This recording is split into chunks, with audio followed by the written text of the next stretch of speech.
The Buffalo Bills were back at practice today as they get ready for their rematch with the New England Patriots on Sunday. Joey Bosa, Terrell Bernard, Joshua Palmer, and Spencer Brown all limited today, while Dalton Kincaid and Cole Bishop practiced in full. Dawson Knox not participating in practice today due to personal reasons. Josh Allen named the Offensive Player of the Week in the AFC following his performance this past weekend against the Cincinnati Bengals. Around the NFL, the Indianapolis Colts make it official for quarterback Phillip Rivers. The 2026 Hall of Fame semifinalist is now a member of Indianapolis' practice squad. Riley Leonard still dealing with a knee injury. Meanwhile, the Colts lost Daniel Jones for the season, and Anthony Richardson remains on injured reserve with an eye injury. Washington Commanders quarterback Jaden Daniels will be out this weekend against the New York Giants due to an elbow injury. Daniels' injury was re-aggravated in Sunday's 31-0 loss to the Minnesota Vikings. The Arizona Cardinals have ruled out running back Trey Benson for the rest of the season. Benson suffered a knee injury on October 1st, and he has been out of the lineup since then. To baseball, the Baltimore Orioles are signing former Mets first baseman Pete Alonso. It's a 5-year, $155 million contract, according to ESPN's Jeff Passan. This holiday season, we're kicking off Mission Give Where You Live to benefit Buffalo City Mission. It's powered by NYSEG. Going on now through December 19th, you can donate brand new sweatshirts, sweatpants, hats, gloves, scarves, and non-perishable food items to help keep our community warm and fed. Just stop by any Dash's Market location and drop off your donation to the Mission Give Where You Live donation bin. If you're shopping online, you can still help out and give through the Buffalo City Mission's Amazon wish list. It's sponsored by the Barnes Firm and Dash's Market. You can get all the details at our website at WGR550.com. This update is brought to you by Paddock Chevrolet, celebrating 90 years of being your hometown dealership. I'm Derek Kramer for WGR Sports Radio 550.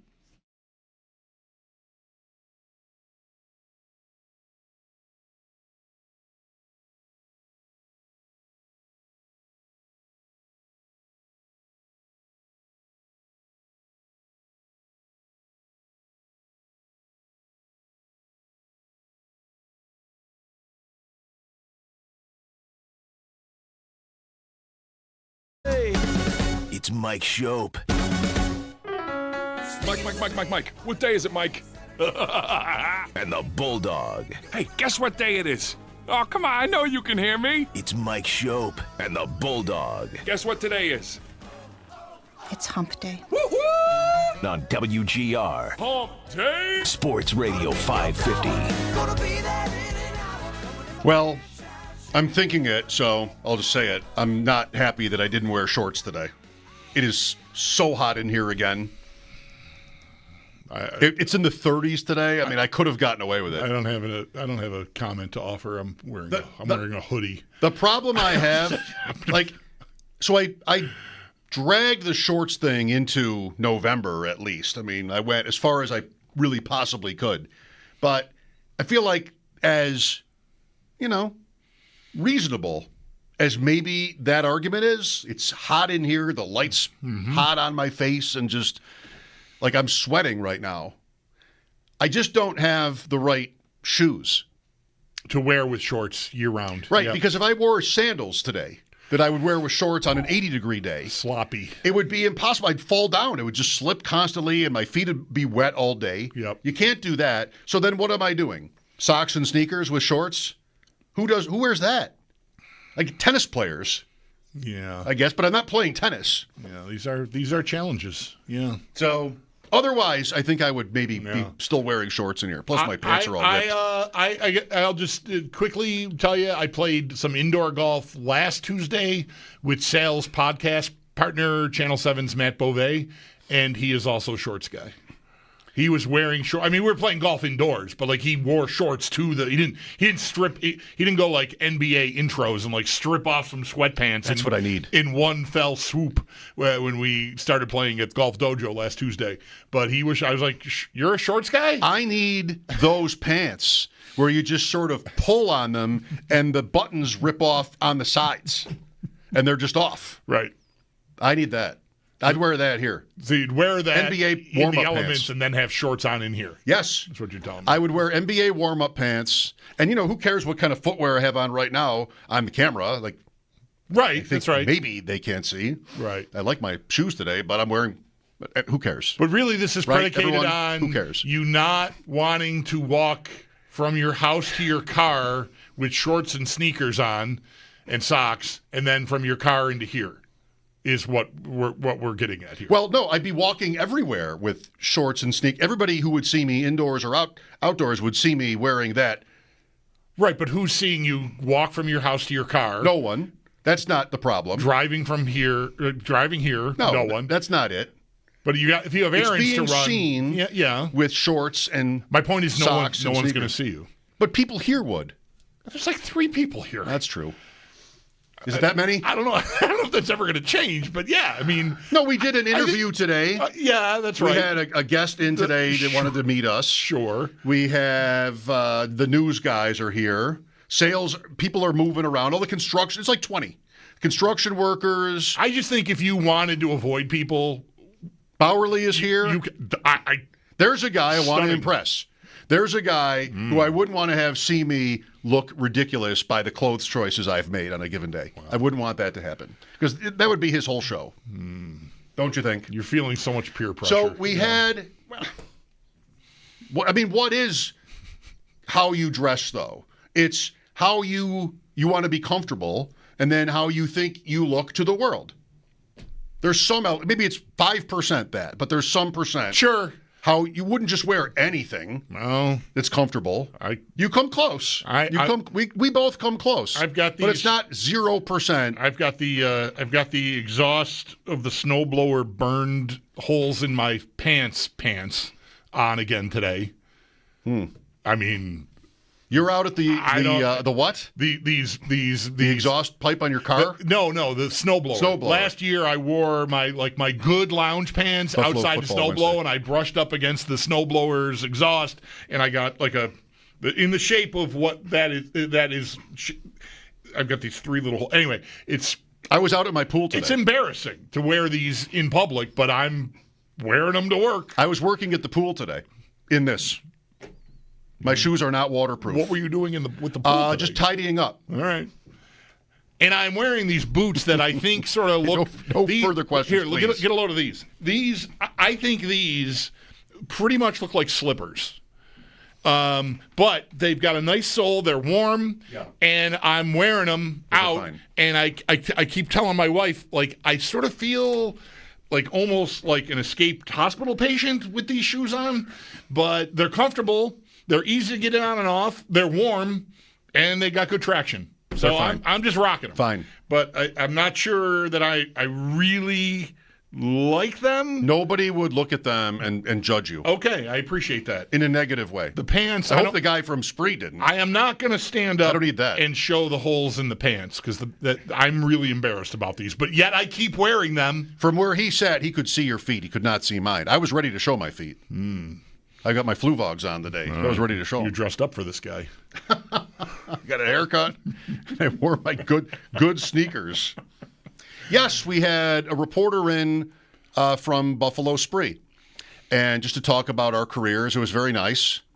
And he had a question about sort of, we've been through it all a little bit. Not a championship, but the rest. Ups and downs. And we talked about that. And I told him, and I didn't hear you really comment on this take, but because we said a lot about our careers that we don't really talk about to each other, but we're in the same room. And I said that I really enjoyed this Bills season. And I apologize for being so far into the show and not yet talking about whether the Bills receivers can get open. We will probably get to that. It usually happens. We got until 7. But I've really enjoyed the season because it's the best kind of season for a talk show. It's close. If you're in the hunt and it's a little bit above sort of the joke in the hunt, the 5-8, even the Dolphins, are a team like that. Yeah. That's not fun. This is really good. Like last year is also good, but it gets a little boring because they're winning every week. And we're talking about how they never turn the ball over and they always take it away. Yeah. And we'll just see what happens in the playoffs. This year is also, of course, it has to be what happens in the playoffs, but it's different in, I think, an interesting way. I liked yesterday that a series of callers in the 5 o'clock hour made points to this effect, that people wanted to talk about playoff scenarios and where maybe having the 5 seed is good or ideal. You know, these kinds of, right. This is what I think is on fans' minds right now. And a couple of those callers were like, this is a really fun year for the race. The whole playoffs. And I couldn't agree more. Yeah. I like that it's different. I didn't need New England to be 11-2. Even if they're if they're 9-4, it's the same point. Yes, right. There's a race. There's a better race. A race is interesting. Last year there really was no race. 2 years ago was this at this time. I mean, the Bills they went into the last Sunday of the season possibly being out of the playoffs entirely if they lost that game in Miami that Sunday night. But as it turned out, by the time they took the field, they were in, even with a loss. But still, that was pretty close. I think there's a few things, and you're right, I didn't comment directly on that. I did say, I think before you told this gentleman everything you just said, that it took me a while into my doing this job to not be like attached to what Monday through Friday or even Sunday after the game is going to sound like and feel like based on what happens in the game. Like because that to me is no way to live and enjoy. Sports should be recreational. For us, it's not even tangentially related. It's directly related to our job. So separating those things, like learning to just, the results are the results and we'll have a good show no matter what. It took me a while. Like I always wanted the Bills to be, and of course for a lot of our careers, they were not any good at all. And we were just sort of mired in this existence where it was just, how do we keep doing this even? But for some reason this year, I've learned how to not be like that as much, I think. This year, I'm having a harder time with that. Like, I think I've said through the time here, since the Bills became a contender, that I'm watching the games and I just always think they're going to win. I think they're excellent and the quarterback's excellent. I think they're generally a well-coached, well-prepared team every week to week. Of course, they don't always win. But watching them, I always feel like somewhat optimistic about them, either in the space of that game or the overall. And this year has been more of a struggle for me in that, like mentally, emotionally, I guess, watching the games. And I'm not really sure why that is, except maybe I'm glad you brought this up. You're helping me sort of think through why that is happening. And I think it's largely how much I want all the people who've been clamoring for McDermott to get fired for like 3 or 4 years already to have to watch him hold a trophy. Oh, you want it for spite? I want to be on the right side of that. I feel like, we get accused of being, I do anyway, of being like a public defender of his. And I don't like feeling like that. I don't know this man personally. We've met and talked casually very few times. We've had him on our show, but I don't pretend to know him. So, like, for me to say I like him, like, personally would be ridiculous because I don't know him personally at all. But I like him in the job he's in a lot. And I also like stories. And I think him getting this team to a Super Bowl is a great story. Maybe not across the country, because across the country, maybe football fans would be like, wait, you're mad at this coach? What's wrong with you? But, here we're impatient, and I get that. We won a championship, and, the longer we go without getting one with him and this quarterback, it feels like maybe it's never going to happen. And I think that's a great story. So I'm really rooting for that, and I think I'm starting to run out of runway for it to happen. Like I don't think he's going to get to have the job forever if they don't win soon. And so I feel sort of invested in that. And that, I think, is what is making the equation sort of cycle me back to 15 years ago. Well, in terms of McDermott, how is that tracking? What do you mean by tracking? Like, Well- do I think they're going to win the Super Bowl this year? They might. Sure. I doubt you feel differently about that than I do, where they might, but they probably won't. I mean, what are they going to be, 15% to win? So we could break that down. We do every day. What if they – what's the likeliest outcome, dare I ask? What's the likeliest outcome for the Bills? They lose in the second or third round like they have every year for the last 5. So if they do that, where does that leave McDermott? Does it depend on how? That's where I planted my flag before the season, that I just couldn't – I can't have another season where my last game is a loss because I can't get stops. And, this year that might be more likely than other years because their defense isn't as good. But I can't live with that anymore. I can't have Allen reach 30 years old and not have made a Super Bowl yet because of – we can go back and forth again on offense versus defense, but that's been true. Like their defense has not been able to sort of get the job done in the playoffs, points, yards, all of that. So if that happens again, I could be done. I could be at a point where I think I'd be ready to say it. Of course, if they win, I won't be. Nobody will want to say it if they win. Right. And if they go out early, then more people will want to say it. This is going to be a year, for what it's worth, toward this, where there could be big changes in the head coaching ranks. You could have Pittsburgh. You could have Baltimore. Maybe you could have Kansas City. Maybe you could have Philadelphia. Top teams. Yep. The longest tenured coaches in the league are topics right now for whether they'll be back next year. McDermott isn't quite that. So there's that you could talk about. And then there's, I think he is likable mostly, as coaches go from afar, if not from up close too. I think he's likable. I mean, there've been a couple of things that, like with Tyler Road, and there've been a couple of things with McDermott where he hasn't always looked the greatest. No, but I think part of the reason I feel my desire to see him help this thing get across the finish line has grown is what I perceive as his reaction to that piece specifically. Because I think I really respect this about him. I think someone in his position could have just closed up shop to an extent. Like, I'm available to answer the football questions, and that's really all I'm going to do. I'm not going to get into the weeds with you on a speech I gave in 2019 or whatever year it was. Like, that's none of your business. That was in a locker room, private. Yep, that's right. I'm here. You want to talk about? And he did not do that. I think instead he engaged with the author of the piece, Tyler Dunn, and also sort of re-engaged with us in a way that I think, sure, is it calculated? Is he trying to reshape his image in the face of that story? Well, sure. But I think I perceived it as earnest.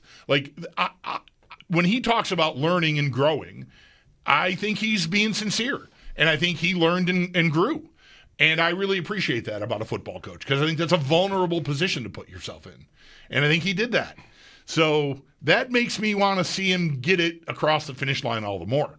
I think for just, personally, I think, again, not because I know him, but I think it's a good story, maybe even a great story that he faced that much adversity just 2 years ago and is still, I think he's better for it in the end. And it takes a lot to get publicly torn down to the extent that I think he was and react that way to it instead of just going in the bunker. Well, this is another micro sort of topic where, just like receivers and a few other things, Brandon Beane, where it's really like we're into December now and we don't have anything close to the answers yet. The season is very much alive. They're not in perfect shape. They're not dead. Like they're just sort of right there, running the race. And it could end up all kinds of different ways. We've been talking about this every day forever. And I feel like there's just no real clue yet, or certainly like a conclusion yet on where we're going to be in 6 weeks with them. It's possible that in, say, after the season, after the Super Bowl, so like 2 months from now, that we're at a parade, and it's possible that maybe it's all busted up by then. I don't know. It's take any particular area, and you could see it going, I think, either way. I mean, I think their issues are well known. Stopping the run, separation at receiver. We know that stuff. They've had injuries. That could end up being no issue by the time the playoffs roll around. You never know. Maybe they get Oliver back, who knows what happens. Maybe they're in good shape by then. But still, like, it's all something that has yet to be determined. And if you planted your flag, as I said before, as I put it that way, where I did, whether it was just this year or years ago, that I just can't have the season end again with him giving up 30 points and 400 yards with no sacks to somebody. But I'm down 4 starters. Well, that's a factor worth considering in this. I mean, they've had to really scramble on defense this year. So it's not as simple as, well, doesn't have to be as simple as that you couldn't execute again when we needed it. And that doesn't even get to the offense. And, this whole philosophy that they are about on offense is, of course, has McDermott's fingerprints on it, too. I mean, I think he's come a distance when it comes to aggressiveness and stuff, but still, like, they're playing football the way he wants them to. When they're good. When they're winning, it's how he wants it. And that's James Cook and Allen doing his Superman stuff almost like secondarily this year, because they really don't have a group that can make it any other way. Like, this is kind of what they built, and there was some purpose to that. So I don't know. What is any of this to say at this point? We got to get to the end and know, and then have the conversation at that point. Right. Because at this point, it's still guesswork. It's really just a midweek vibes check. It really was what it comes down to. And it's a midweek, and it's, still not but close enough to the end. But I like it this way. Like, say you like stories. Right. This is, if you're at a movie and it's a 2-hour movie and you're an hour and a half in and you don't know how it's going to end, well, that's a good trait for a movie, where it's not obvious what's going to happen. And, of course, most of the time in the movie, you can probably know, well, it's going to end up okay. Probably the good guys win. Yeah. And in sports, you just don't have that. So it's really unpredictable right now. And I think that's suspenseful. That makes it interesting. And the suspense is what brings the drama and brings the emotion, really. I mean, if you're watching a movie and you're really invested in it, you are on edge. If it's really well done. Like, the best films, the best art does that. Is going to get you to be emotive. And certainly the football games do that. No question. New England Sunday. It's not over in the AFC East, but it will be if New England wins. And even if the Bills win the game, it's still going to, they're going to need some breaks to get to the top of the AFC East table. 803-0550 for your calls. We will talk to Sal today, of course. Media Day at the stadium, 5 o'clock for Sal. At 4, we're going to meet Rich Podilski. He's the author of a book on John Madden and Pat Summerall called Madden and Summerall, about their careers. So a little bit different than we might normally do on a Wednesday afternoon during the season. But the book is really great. And for anybody that sort of grew up with that broadcast team, I think you'll find it really interesting. So we'll get to know more about their careers together from the author of the book, Rich Podilski. And maybe we'll hear from you. 803-0550 is the number. Talk a little Sabres as well off their win in Edmonton. Guaranteed win night. What can I say? You got it. Don't ask how. Doesn't matter how. Plus 172, baby. Go ahead and blow that lead. It's all the same to me. Mike Schopp and the Bulldog here. Again, our number 803-0550. This is WGR.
I think if this offense is healthy, and I look at matchups, can they go on the road and beat an Indy in Indy? Yes. Can they go on the road and beat a Jacksonville? Yes. And beat a Denver? Yes. Can they go on the road and beat a Chargers? Absolutely. Houston would be the one that would give me a high level of caution. Could they go on the road and beat Pittsburgh? 100%. And so I think that this Sunday's game is going to go a long, long way to determine if they find a way to win Sunday and win the division, they should go to Santa Clara.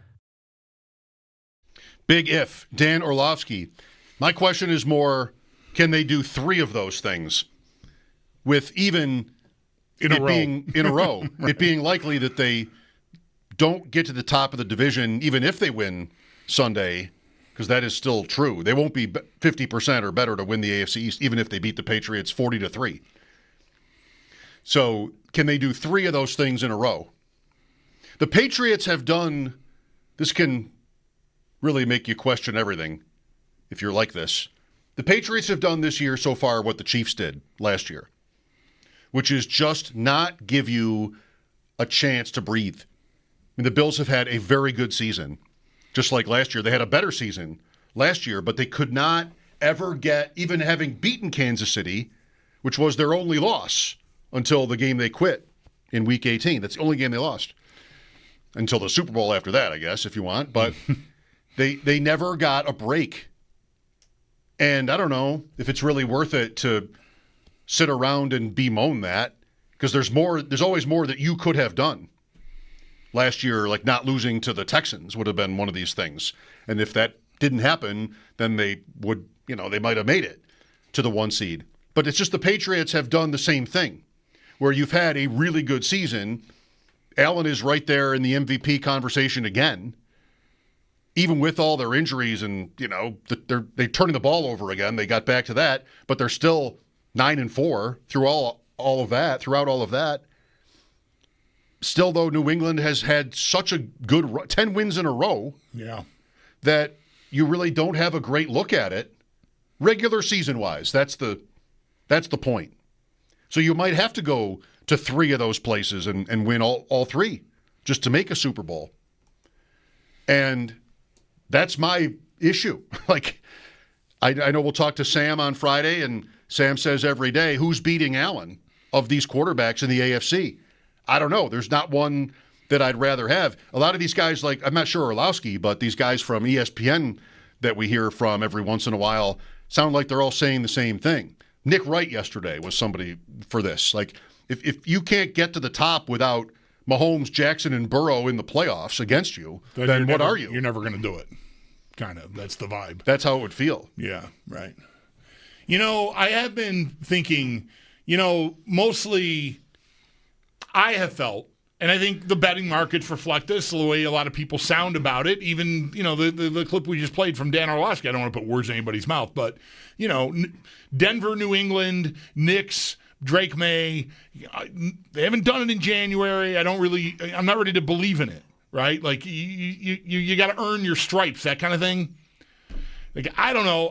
This is dangerous territory to compare May to this, but Mahomes didn't need any ramp up. Like, he went in and they went to the Super Bowl, right? Or no, did they lose the AFC title game that first year? They did. Okay. But still, like, they were elite right away. Maybe you want to say he needed a year to learn how to win that game or whatever, but like there was no holding pattern there. He was awesome in the game they lost. So the first year. May had last year, you can treat that like Mahomes' rookie year where he didn't play. May did, and I think probably benefited from that. But now they're a contender, and I know I'm talking about stories in the first segment of the show. The story usually is you got to learn how to do that. You're not just going to show up and be the guy that leads a team all the way to the top. Unless you're the rare guy that can actually pull it off. Right. And, I don't know. May again, this is maybe too, it sounds lofty. It is. I'm intentionally making it lofty. I am saying he could be that. I don't know that he's not. He's been excellent all year for them on a team that to me is not fully even formed yet. But he makes enough plays. He does push the ball down the field often enough. His completion percentage on throws downfield is excellent. Like, there's nothing fluky to me about him. I don't know about their whole team. They've had some good fortune here and there, but I think he's the real deal. And that is a little scary. For now and the future. Right. Justin is with us. Hello. Hey, guys. Yeah, I just want to kind of quick talk about, something I think Bulldog brought up about, kind of hedging our bets in terms of how we might, if we do lose, and whether or not, that the way we lose means anything to whether we keep McDermott or Bean. We came to the season, and this was our year to get the number 1 seed, if not when. Everything was lined up. We had a 2-game lead on New England. Even when we lost them, we were still winning the division. And then we lost to Atlanta and Miami and so forth, teams that we should beat. And, I honestly don't care how it ends up. We already, honestly, from a fan's expectations, missed the expectation by, in all likelihood, not getting the 1 seed. And then you talk about Lamar being out, and you were mentioning this, Burrow being possibly out, Lamar being possibly out, and Mahomes being out, and not having to go through them, and being like a 5th seed, and that we should suddenly, kind of retract and pull back from that, depending on how we lost. In all the ways we've lost as a team in the playoffs, and predominantly to Kansas City, I'm just not here to give any excuses to these guys anymore. It is this year or never, regardless of who they got. Because whether it's 13 seconds or whether it's a defense giving up 35 points, I'm done making excuses. And if we don't get to the Super Bowl this year, if we don't get that number 1 seed and we don't get to the Super Bowl this year, it's just my opinion. I think it's the opinion of many of the Bills fans. There needs to be change, regardless of how it happens, because it would be an indictment on McDermott and the general manager, who we said we're good at the wide receiver spot. Okay. This is just my point, and I'd like to hear your thoughts on that. All right. Thank you. I think it's hard to say it, no matter who's there, like injury wise. And I know gets classified as an excuse. But they've had awful, and a part of it is what happens in the seasons sometimes can lead you to the injuries. You got to go hard all the way. You don't earn the bye. But I don't think it's fair to say I got to be able to shut people down regardless of who I've got. Like if they end up in a playoff game without Bosa, I think they're cooked. They are not capable of generating any kind of pass rush without him, without blitzing. And, that can work, but that's also opening yourself up. I mean, the blitz worked against Cincinnati well enough. Obviously, Benford had the game-changing play on it. They blitzed like 35% of the plays in that game, which is not a season high. Opening night was against Baltimore. They were in the 40s on opening night. Those two, they'll really stand out. They're not. Those are 2 bad days for the defense, by the way. Those are not days where those are not numbers all year long. It's in the 20s, and there's even a couple that are in the teens. Maybe you're getting into these games and starting to do it more because you can't get stops. Right. I wonder how those have trended can't within get those pressure, games. Then I got to do something, and that's what they've pivoted to. Well, I mean, here's Justin. I guess we set him up a little bit, but we're already, I don't recommend this, but many are already cycling through the possible explanations for the loss in the end. And, we don't have to do that. I think what is sitting there, though, is a departure from a period where everybody sort of talked about and kind of understood that you need the elite quarterback. And that's how Mahomes goes every year, and that's how Burrow got there, and that's how Allen and Jackson have won MVP awards. Like, you need to really win it. And this has been me, but it hasn't been wrong. Like, this is the piece you need that the Miamis of the world just do not have. So, sorry. What this year's playoff is shaping up to be is 2 things in this kind of way. One is, if not Josh Allen, Drake May, Bo Nix in their second years, Trevor Lawrence, really? Justin Herbert, who's going to the Super Bowl? Mm-hmm. Maybe it gets to be Lamar Jackson or even Mahomes, or Allen, but the odds are against those other 2 guys, at least so far. C.J. Stroud, Like, who holds the trophy up? Say Aaron Rodgers' name.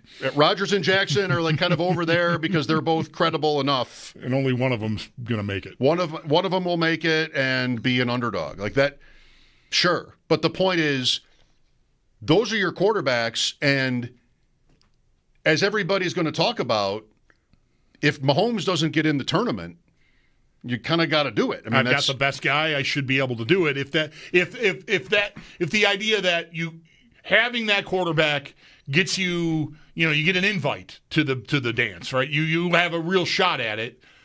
I think it has often felt like I'm guaranteed to win one. I've got a guy this good. I will win one. Well, okay, and maybe they will. But the other thing this year, if you look at the same layout, who else are we dealing with that is different, mostly different? Sean Payton, who has a ring. Mike Vrabel, who's got a bunch of rings as a player. I mean, coach of the year, maybe twice. At least Jim once. Harbaugh. Yep. Jim Harbaugh might have the best winning percentage of all time of any coach. And so and then Tomlin and Harbaugh, John Harbaugh may be like the same right over there, those two guys, with all their history. Liam Cohen, for what it's worth, is now the second choice to win Coach of the Year behind Vrabel. And then you have D'Amico Ryans. I mean, McDermott has a lot of playoff experience, but to anybody who, wets their palate on like Sean McDermott talk, that's what's sitting here this time, is not just the Bills having to go on the road 3 times, but having to conceivably beat Vrabel, Peyton, and Harbaugh in the playoffs in some order. Like that would be an incredible accomplishment in and of itself. You've got the coaches this time. There isn't Andy Reid right now. I mean, the other guys are relative nobodies to compared those to names. The big names there. I mean, right. Pete Carroll, if they'd had a season, would have been somebody to mention for this, but they didn't. So you've got winning coaches who are going to be in these playoffs, and that's what the Bills will be facing, maybe more than once. Probably more than once. That's different. And it's not, again, McDermott belongs on such a list because it's been 8 years and they've won a lot. But he doesn't have that championship like those other guys, 3 of those other guys do. Nor a coach of the year like Vrabel does. Never been close. Right. Fair or not. Mm-hmm. I don't think he's ever been close to that award. But that's what you're going to get with Denver. You already are. Like, what are the narratives on these teams? Sean Payton, man. You know, scheme it up. Bo Nix isn't good. Their defense, they've got a couple of defensive studs, and they've got a proven winner calling the plays. And that's the Chargers, too. And that's the Patriots. Nobody really knows what to think about these quarterbacks, I think, and their talent. I mean, who are the Chargers? What are they doing? Kamani Vidal, Trey Harris, Aronde Gadsden, the rookie tight end from Syracuse. Johnston isn't doing anything anymore. Keenan Allen still. Allen's old. McConkey doesn't do anything anymore. Like, how do they get points? They kick field goals. They kick field goals. They have the winningest coach ever by winning percentage, I think, in Harbaugh. He's maybe number 1. So just getting you ready for that narrative stuff. Mike Schopp and the Bulldog at 803-0550. This is WGR.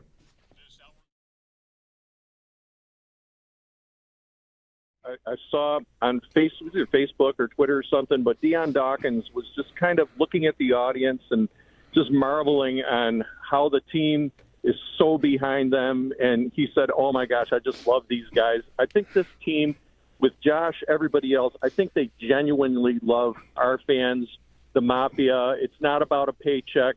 It's about bringing that trophy home. And this seems to really ring true with this team. And I just thought it was such a cool sentiment.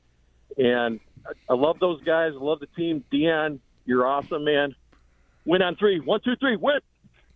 All right, Ed. Thank you for the cheer.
7, 8, 9, 10, 11, 12.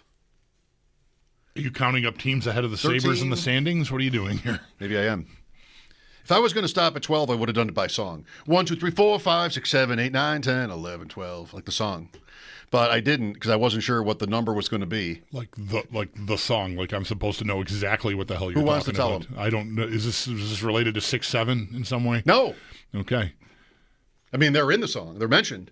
Yeah, right, but not in that context. What? No, I think that might be Sesame Street. Oh, okay. Yeah, I don't remember. It's been If a it's while. not Sesame Street, it could be Electric Company or Nova, because I don't really know from watching those shows as a very young child which was what. Electric Company. Morgan Freeman. I'm counting at least 13 players that showed up in Pro Football Reference's map by state of most viewed NFL player pages. Okay. New York has a player that was the most popular, most viewed player page in 2 states, one being New York, the other being Wyoming. Well, that just has to be the Bills quarterback. Yes. So Josh Allen wins 2 states in this electoral map. All right. Not every player on this map is active. One state, Louisiana, their most viewed player page was a retired player. Pete Maravich. Oh, that's funny. Drew Brees. Okay. Give it up, Louisiana. I mean, how many years has it been? No kidding. Well, What do we need to keep looking at Drew Brees' page it for? says a lot about the state of the Saints, doesn't it? I guess they've never heard of Devin Neal. I've never heard of that. Washington State is a state with its own. This is a player that was only the most popular in one state, Washington. Drew Bledsoe. Russell Wilson. Okay. The Bledsoe guess was not entirely cheeky. Like, whatever. He played college out there. Could have been. That's true. Winery, whatever. But that's more Breeze than Breeze for this. Yeah, that's right. Russell Wilson. Way more dated. Minnesota. This guy only won Minnesota. Justin Jefferson. Correct. Because you're looking at his page right now going, what happened? What happened? What happened to Justin Jefferson? Wisconsin. This player only won, I'm saying won Wisconsin. Time to let go. It's not Aaron Rodgers. Is Aaron it Rodgers. It's Aaron Rodgers. Wow. I think I'm doing pretty well here. Me too. Detroit, Michigan, and Illinois both went with their current quarterbacks. Goff, Williams. Okay. Pennsylvania and Delaware went for this player. Hurts. Right. Jalen Hurts. New Jersey. The only time I've ever been in Delaware. No, that's not right. I've been there more than that. But I know I drove very close. The closest I've been to Philly in many, many years was coming from Delaware. Right. New Jersey went for Saquon Barkley. He's Giants and Eagles. Sure. Okay, that tracks. All of New England is Brady. So is Oregon and Idaho. So are Oregon and Idaho. But not Nevada. I mean, he's a minority owner with the Raiders. It's surprising. Nevada, California, Florida, Georgia, South Carolina, North Carolina, Virginia, West Virginia, Maryland, Ohio, and Indiana all went for this player. Mahomes? Lamar Jackson. Wow. Sorry, this is so many. The district. I couldn't even keep track of all the states you studied, but that's a lot. Lamar Jackson wins Florida, where he's from, and California. Derrick Henry wins Tennessee. It's good to know the states. Tennessee, Alabama, and Hawaii. Hawaii. Go Derrick Henry. In Alabama, that's college, but okay. That's right. Hawaii. And Mahomes wins the rest of the country. 15, 16 states, including Alaska. So, Pro Football Reference, 2025 most viewed player pages. Congrats to, congrats, I'll make it, to Goff, Caleb, Barkley, on getting on this map. Getting their one. Mm-hmm. Good for them. You can never take Russ, it away from them. Breeze has got to feel good. They can't quit me. They want me back. He's back. Maybe he will come back. He's back in the booth now. Is he? Yeah. Is he older than Rivers? Yeah, he took the spot that opened up when Mark Sanchez had that episode. Oh, really? I believe that's right. I liked Breeze in the booth. You didn't. I liked him. Hated him in the booth when he was in the booth before. He's finally somebody I like. Right. And you hate him. Speaking of announcers, a great new book on the Summerall Madden combo written by Rich Podilski is out. We'll talk to the author after the update. Sal Capaccio at 5, Mike Schopp and the Bulldog, WGR.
The Buffalo Bills were back to the practice field today as they get ready for their rematch with the New England Patriots on Sunday. Joey Bosa, Terrell Bernard, Joshua Palmer, and Spencer Brown all limited this afternoon, while Dalton Kincaid and Cole Bishop practiced in full. Dawson Knox did not participate in practice today due to a personal matter. Josh Allen named the AFC Offensive Player of the Week following his performance this past Sunday against the Cincinnati Bengals.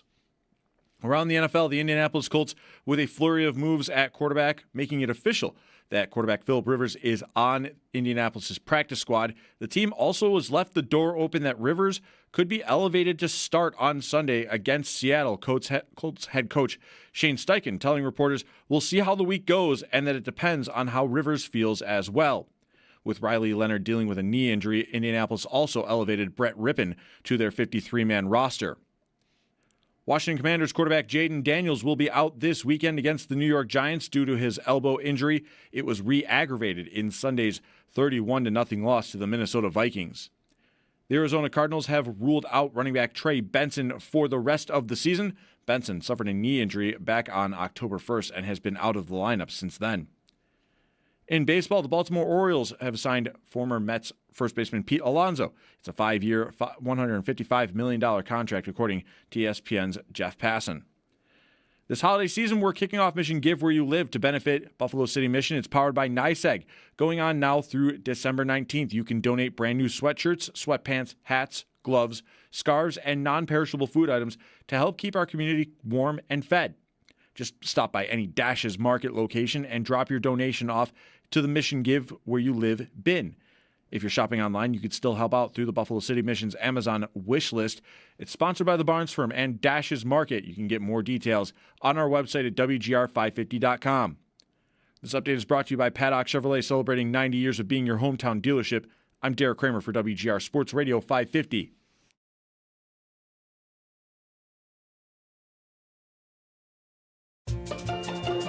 It's Mike Schopp and the Bulldog. 6'7".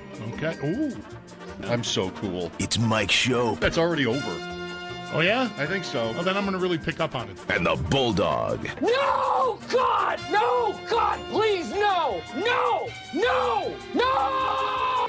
Why was 5 afraid of 6? Because 6'8", Because 7, 8, or 9. 7, 8, 9. I trapped you. It didn't even make He sense. trapped me. Hate puns, riddles, Jokes and fun. numbers, And laughing and smiling. the show, and everything. It's Mike Schopp and the Bulldog on WGR Sports Radio 550.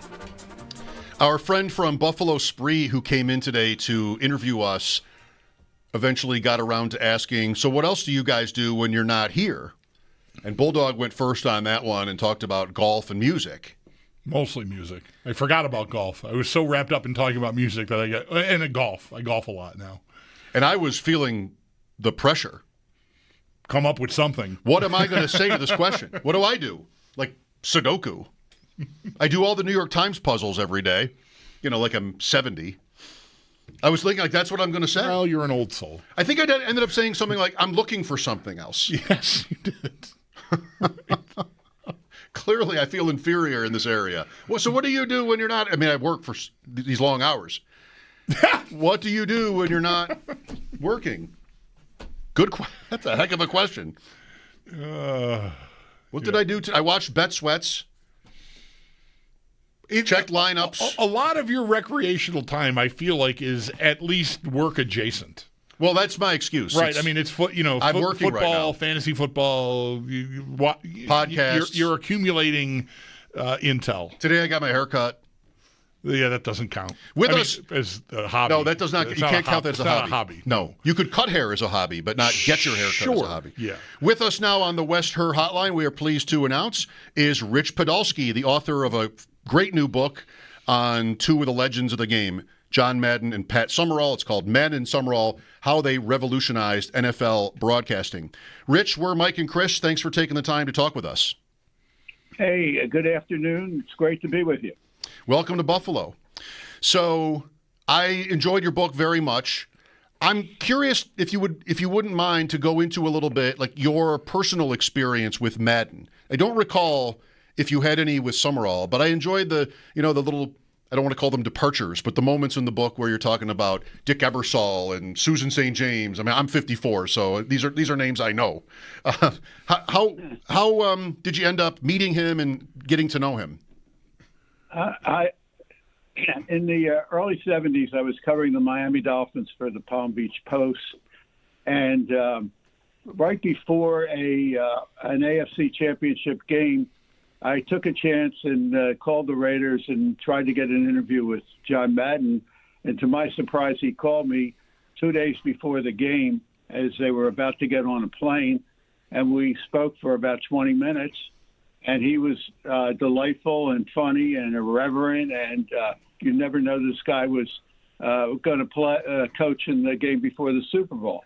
So that was the beginning of our relationship. A couple of years later, I was had my foot in the door for TV. I was working for a show called The Superstars in out of New York. Where we remember The Superstars. Talk slower. Yes. And at the end of the season, they had a show called The Super Teams where they invited 10 players from each of the 2 World Series teams and each of the 2 Super Bowl teams to fly on a private jet to Hawaii for a week. And I was on that plane that left New York with the Yankees and Lou Piniella and Thurman Munson and Doc Ellis and those guys. We stopped in Cincinnati, picked up Johnny Bench and his crew. Then Minnesota for the Fearsome Foursome from there. And the last stop was Oakland. John Madden was on that plane. He was still flying then. And he was the only coach who came along. And one of the players was the Mad Stork, Hendrickson.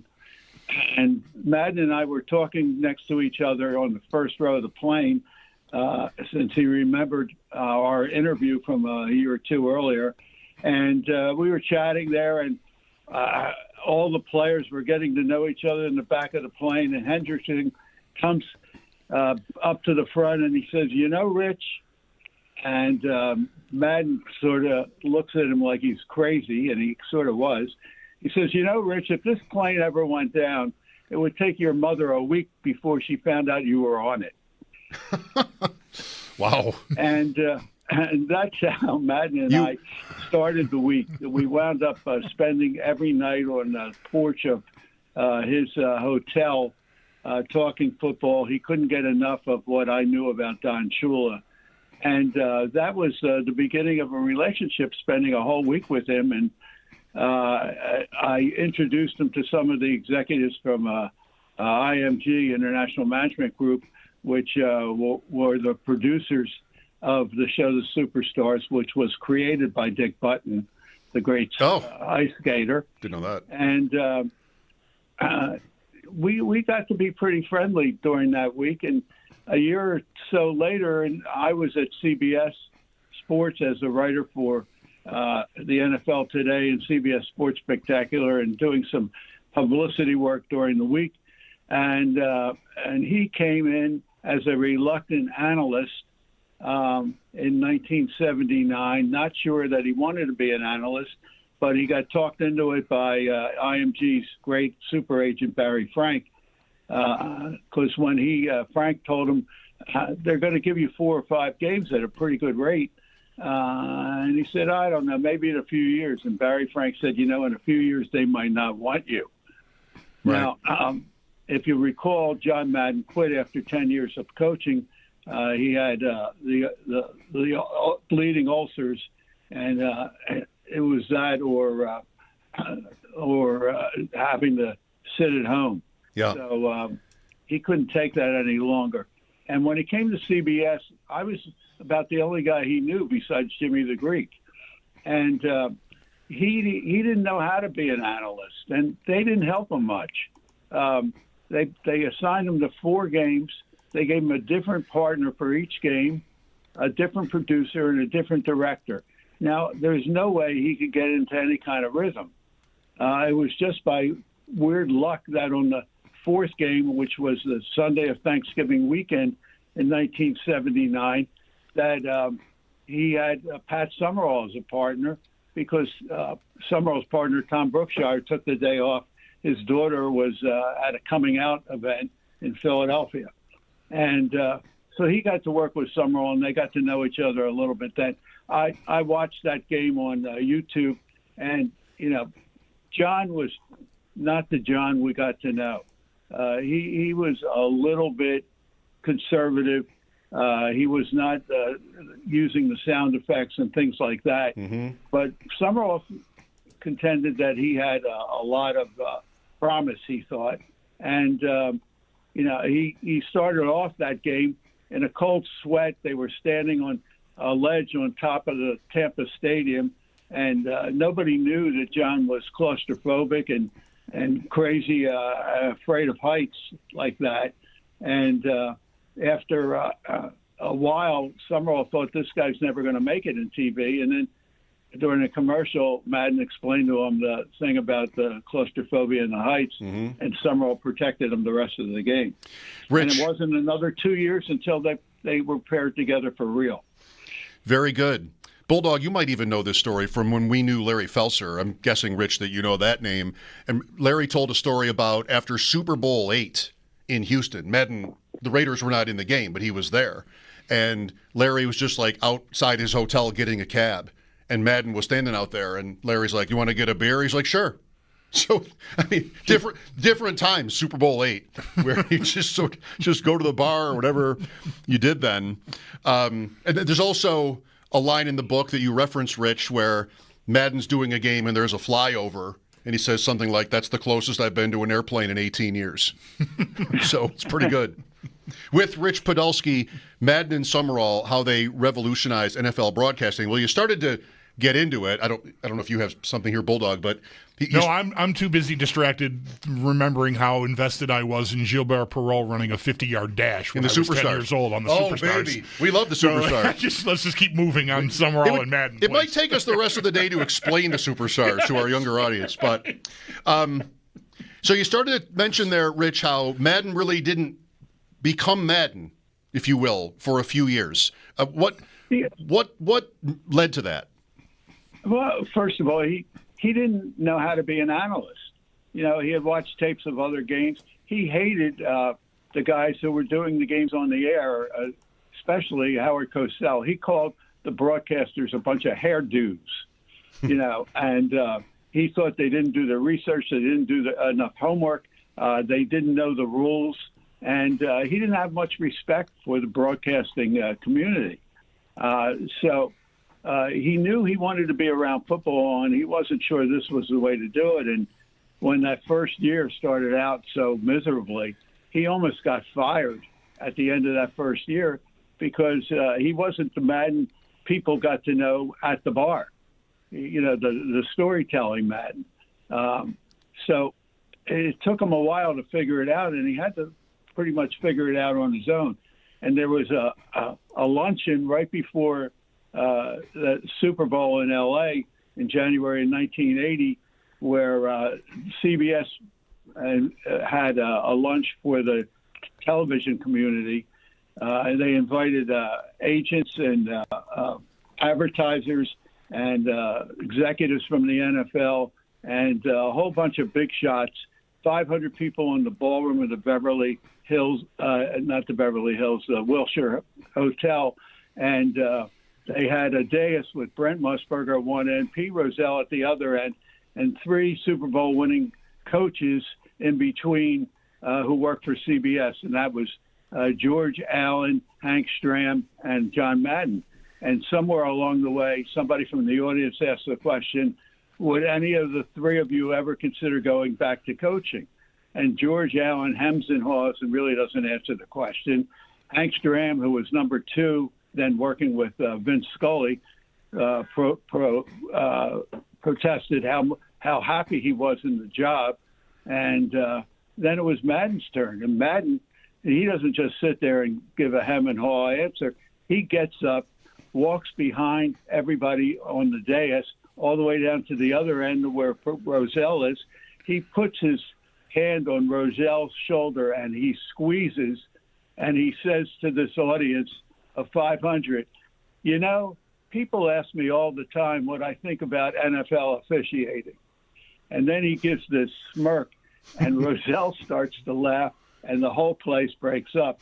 And from there, Madden goes into a 5-minute stand-up routine on what it's like when it's 4th and inches, and the ref comes running in from the side and marks the ball, and instead of giving it a right foot for a first down, he gives it a left foot, and you miss by inches, and he wants to kill the guy.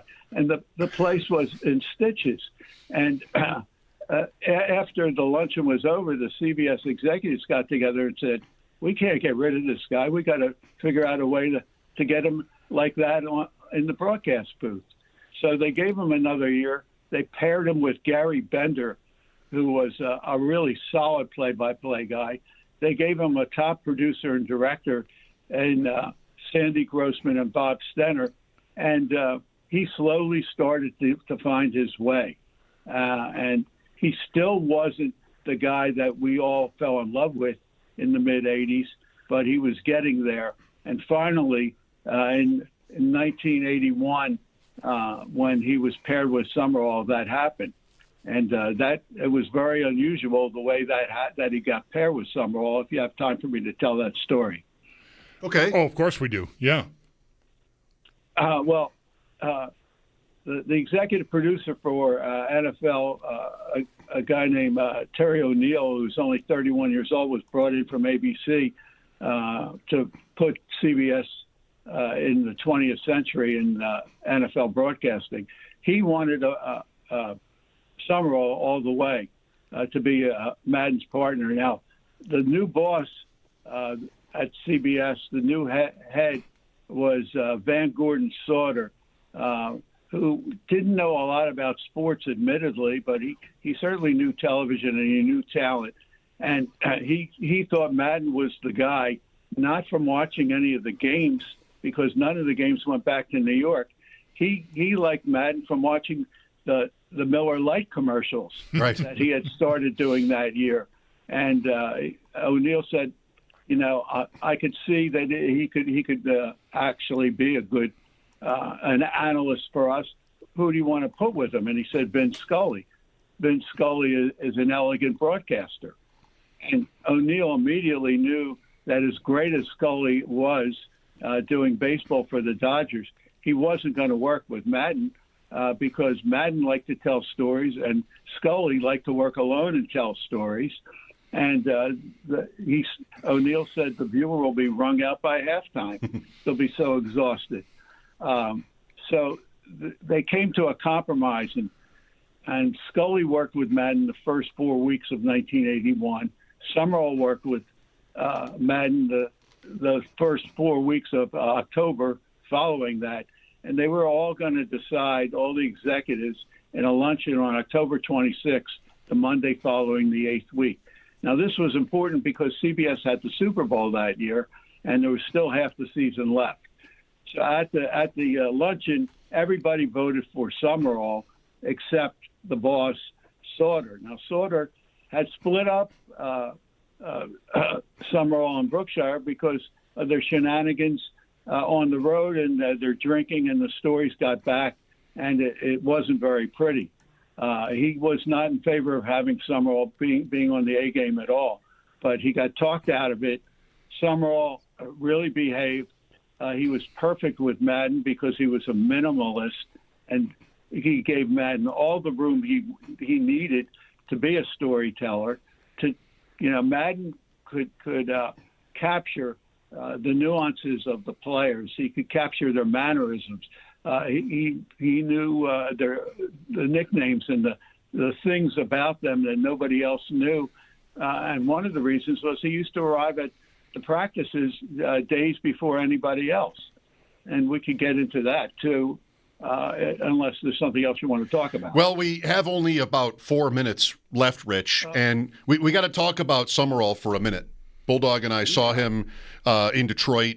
That would have been about 20 years ago. Didn't ever know him, but I don't know if, Bulldog, you haven't really asked anything yet. Is there something about him maybe that we could – what? Look, I didn't have the private time with Pat Summerall that I had with John Madden, but I was around him for 5 years in groups.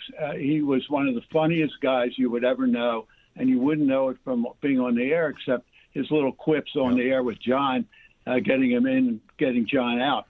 Summerall was a renaissance guy for a broadcaster. He started when CBS had two sets of broadcasters for each game, one for the home team and one for the away team. He was working with Chris Schenkel in the beginning.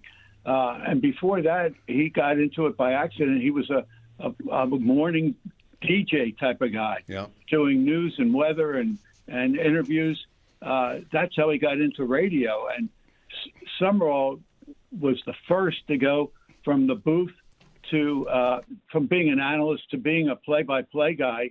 That happened 12 years after his first game in 1974, when Bob Wessler, the head of CBS, then said to Summerall, "I love you, but you sound too much like your broadcasting partner, and I got to separate you guys."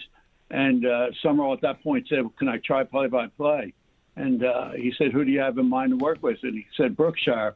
And that's happened for 6.5 years, and they became number one and loved. But Sauter split them up, and Summerall gave a lot of himself up. He could have done a lot more in those broadcasts, but he gave Madden the room to be Madden, and Madden felt comfortable and really became the personality that we all knew outside of the broadcast booth. Well, the book is really interesting and goes well beyond just their onset as a team all the way through their careers at Fox, and then Madden going to Monday nights and Sunday nights, and then eventually their deaths. One more question I have, Rich, before you go is, I think maybe a couple of minutes on this would be interesting too. It's in the book how for as much as they clearly admired each other, maybe they never went to dinner together once. That's interesting. Yeah, Summerall and Brookshire were together every second from Thursday to Tuesday. And they started drinking immediately, and they were pals. Summerall and Madden had respect for each other, and I really do believe in the end of that 21 years, they really did have love for each other. But they were two completely different guys socially. Out of the booth, Summerall liked to go to dinner with the executives from the other teams, the league officials, and people like that. He liked to have his steak dinner and his martini. And Madden preferred to hang out with the young broadcast associate guys that Terry O'Neill hired right out of college. And one quick example, they go to Washington, D.C. for a weekend game, and when they get to the hotel, there's a note for John Madden from Ethel Kennedy, the widow of RFK. And the note says, "John, we're big fans of yours. Can we have lunch or dinner this weekend while you're here in Washington?" And one of the little broadcast associates looks up at John and says, "Wow, John, are you going to have dinner with Ethel Kennedy?" And Madden looks down at him and says, "Nah, I'm going to have dinner with you guys, Mexican food." And when John had the bus, his great buddy John Robinson, the great coach, used to complain that Madden would never stop at any place for dinner that had a tablecloth. That's good. On that note, Rich, thanks for your time. What's the best way for you, for anybody listening, to buy your book? Is there one way that's better than others? Today it's Barnes & Noble because Amazon has run out of books and they won't get a new supply until next week. Okay. So if you want it really fast, I think Barnes & Noble will get it to you faster. Otherwise, put in your order with Amazon. You'll probably get it before Christmas anyhow. Thanks so much, guys. Yes, I bought the audiobook, which I enjoyed very much, that aspect of it as well. Thanks, Rich. I thought he did a great job. Yeah, me too. It was good. I don't know who it is, but the professor from NYU. Okay, very good. Nice knowing you, Rich. Maybe we'll talk again. I hope so. I appreciate the time. Take care, guys. You're welcome. Rich Podilski, The book is called Madden and Summerall, How They Revolutionized NFL Broadcasting. And Rich says Barnes & Noble is the best way for you to get it. 803-0550 for your calls. Mike Schopp and the Bulldog back after sports. This is WGR.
Facebook or Twitter or something. Bunch of cool sentiment.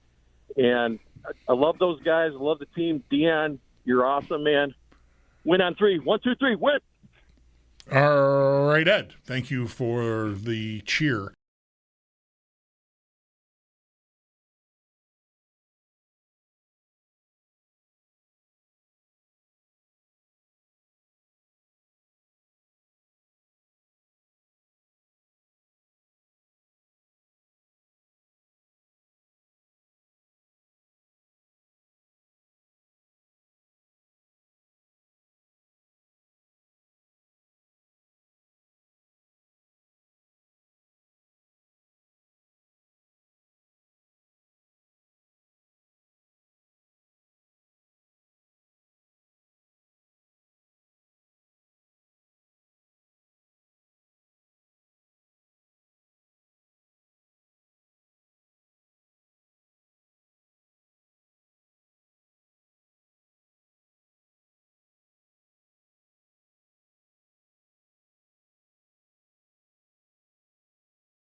The Buffalo Bills were back on the practice field today as they get ready for their rematch with the New England Patriots this weekend. Joey Bosa, Terrell Bernard, Joshua Palmer, and Spencer Brown all practicing on a limited basis today. Dalton Kincaid and Cole Bishop practicing in full. Dawson Knox did not participate in practice today due to a personal matter. Other Bills news from earlier today, Josh Allen named the AFC Offensive Player of the Week following his performance against the Cincinnati Bengals. Around the NFL, the Indianapolis Colts have left the door open that Phillip Rivers could be elevated to start at quarterback on Sunday against the Seattle Seahawks. Colts head coach Shane Steichen told reporters, "We'll see how the week goes and that it will depend on how Rivers is feeling as well." Riley Leonard, dealing with a knee injury, was listed as a full participant in practice today. Indianapolis also elevated Brett Rippon from their practice squad to the 53-man roster. The Tampa Bay Buccaneers have elevated wide receivers Mike Evans and Jalen McMillan from injured reserve. Tampa taking on the Atlanta Falcons on Thursday night. Washington Commanders quarterback Jaden Daniels will be out this weekend against the New York Giants due to an elbow injury that was re-aggravated in Sunday's loss to the Minnesota Vikings.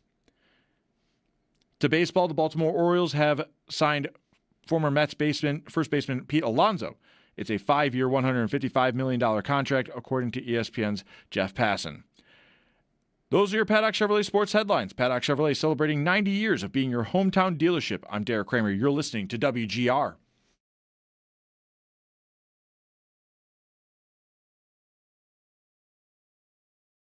Yeah, I mean, they did a good job changing some of the roster over and bringing in some players, especially along the defensive front, perimeter players, wide receiver-wise and whatnot. And, they're well coached. They do a really good job, Mike does, and Josh McDaniels and across their coaching staff.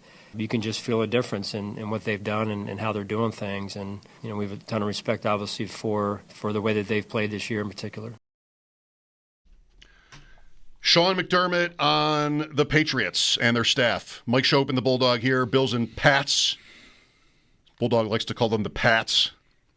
He used to call them the Patsies to be funny. None of this is true. Now you're just back to Pats. They're not the Patsies anymore. I'm on McDermott's Pro Football Reference page. What are his nicknames? Great. That's a perfect question. There aren't any. His middle name is Michael. There aren't any nicknames listed here. Does he have one that you know of? Wow. I don't know, but just I can hear a mom yelling, Sean Michael McDermott.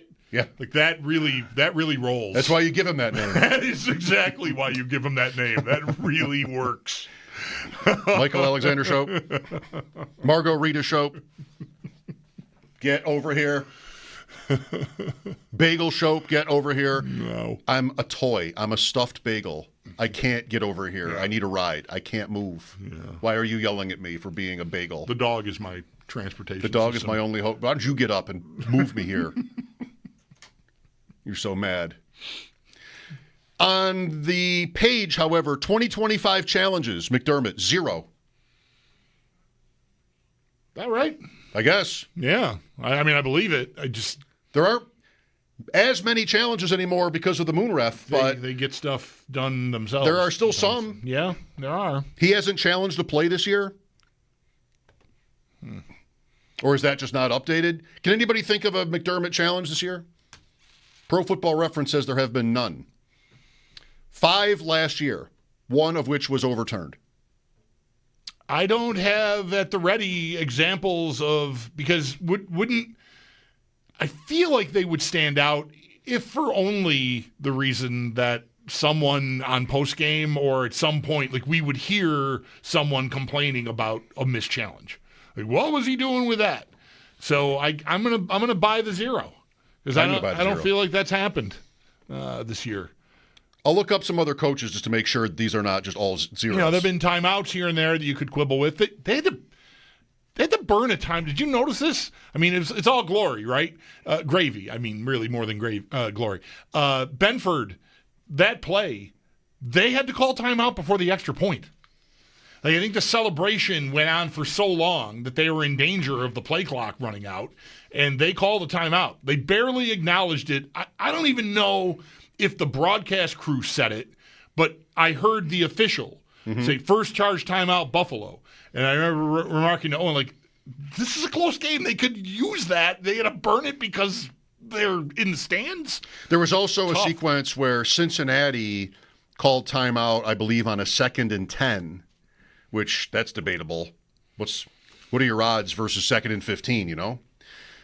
And then they got to 3rd and 4, and the Bills defense called timeout on 3rd and 4, which was like, this is sort of an embarrassing little sequence here, but somebody told me online that they had 10 men on the field, which is not better than having to call the timeout. I mean, but it explains, two explains the errors. timeout. Explains the timeout, right. You don't want to have to call timeouts because you don't have the right guys on the field. And I'm not necessarily bringing this one up about the after the Benford return. If I'm right about that, I should look in the play-by-play to make sure, but I'm almost positive I heard it, and they were dinged a timeout, so I think it really happened. It's not that I don't think that's McDermott's fault. I mean, if everybody's partying in the end zone and no one's lined up for the extra point, I mean, you don't want to be pushed back. I don't know, it's 5 yards, right? Delay a game, so maybe you could argue that you should have just taken the penalty, but they took a timeout there. I'm pretty sure. You did. You're right. That was the second one. Mine was the first one early in the fourth quarter. Okay. That was the second one. All right. 5:25 to go. Yeah. Okay. All right. Mike is with us. Hello, Mike. How you doing, guys? Happy holidays. Yeah, same to you, Mike. Thanks. Oh, yeah. I just want to say, I'm happy we won. Yes. Last week. And, the Kansas City lost. That's good for us. Indy lost. That's good for us. I just want to get your thoughts and comments about New England the 10 and I forgot the record, but when we beat them and Cleveland we got, and who was in Philadelphia? I think this is our year. Well, okay. We'll just say again, the Bills will not have an easy time getting to first place. Even if they win Sunday, if they lose Sunday, they have no chance at it. So they're going to have to get help from the Dolphins or the Jets to have any chance at it. And without the division, you're going on the road, which doesn't have to mean they'll lose, but much tougher than home field and a bye. That is almost out of the realm of possibility. It's not, but almost. So that's what this game. Right. That's what this game is about. Staying alive in the AFC East, because I don't think 5 versus 6 versus 7 really matters that much, honestly. Right now, it's impossible to differentiate one from the other because the seedings are going to change so much. You don't know who you play. 5 on Monday, I'm like, I love 5. I've got Pittsburgh right now. Great, sign me up. By Monday night or early Tuesday morning when the Monday Night Football game ended, okay, no, I don't. I've got Jacksonville. Okay, it's still okay.